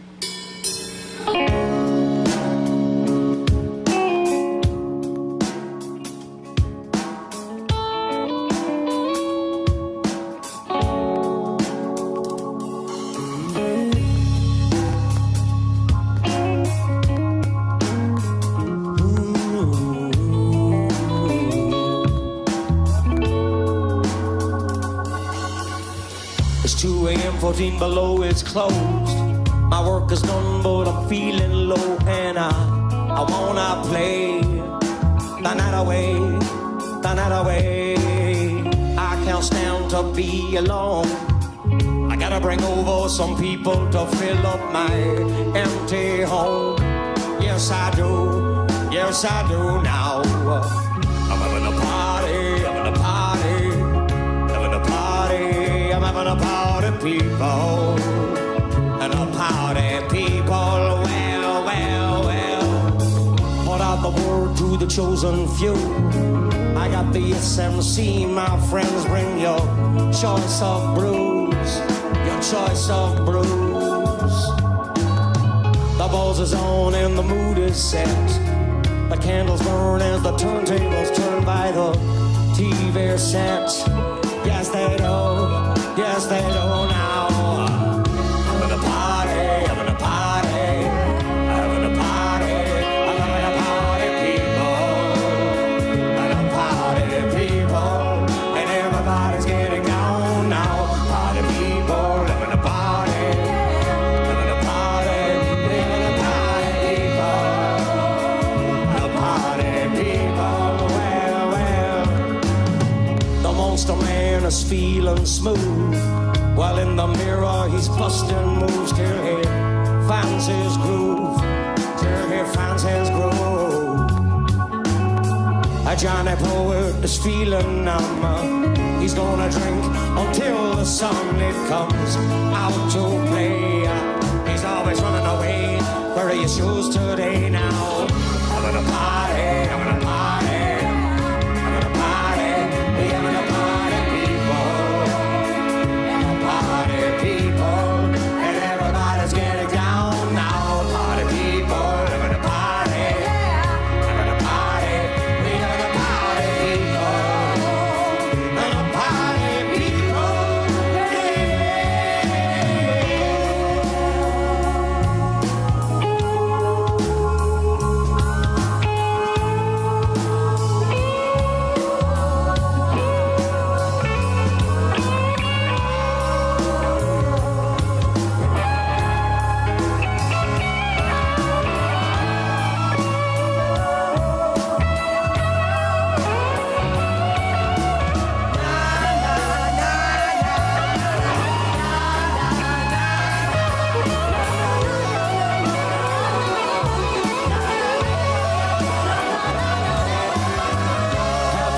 having plenty of fun. He's been drinking them 21s like they're going out of style. A jungleberry is scabbing tabs. He'll smoke all the weed you have if you let him away with it. Let him away with it. Let him away with it. Away with it. Away with it now. Having a party. Having a party. Having a party. We having a party.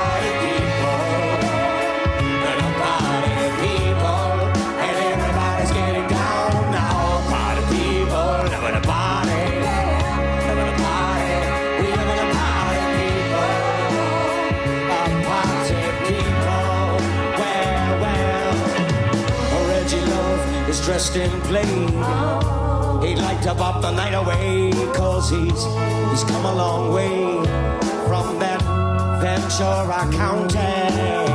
Girly girl by the telephone, she's been waiting on a man to call so she can share her love.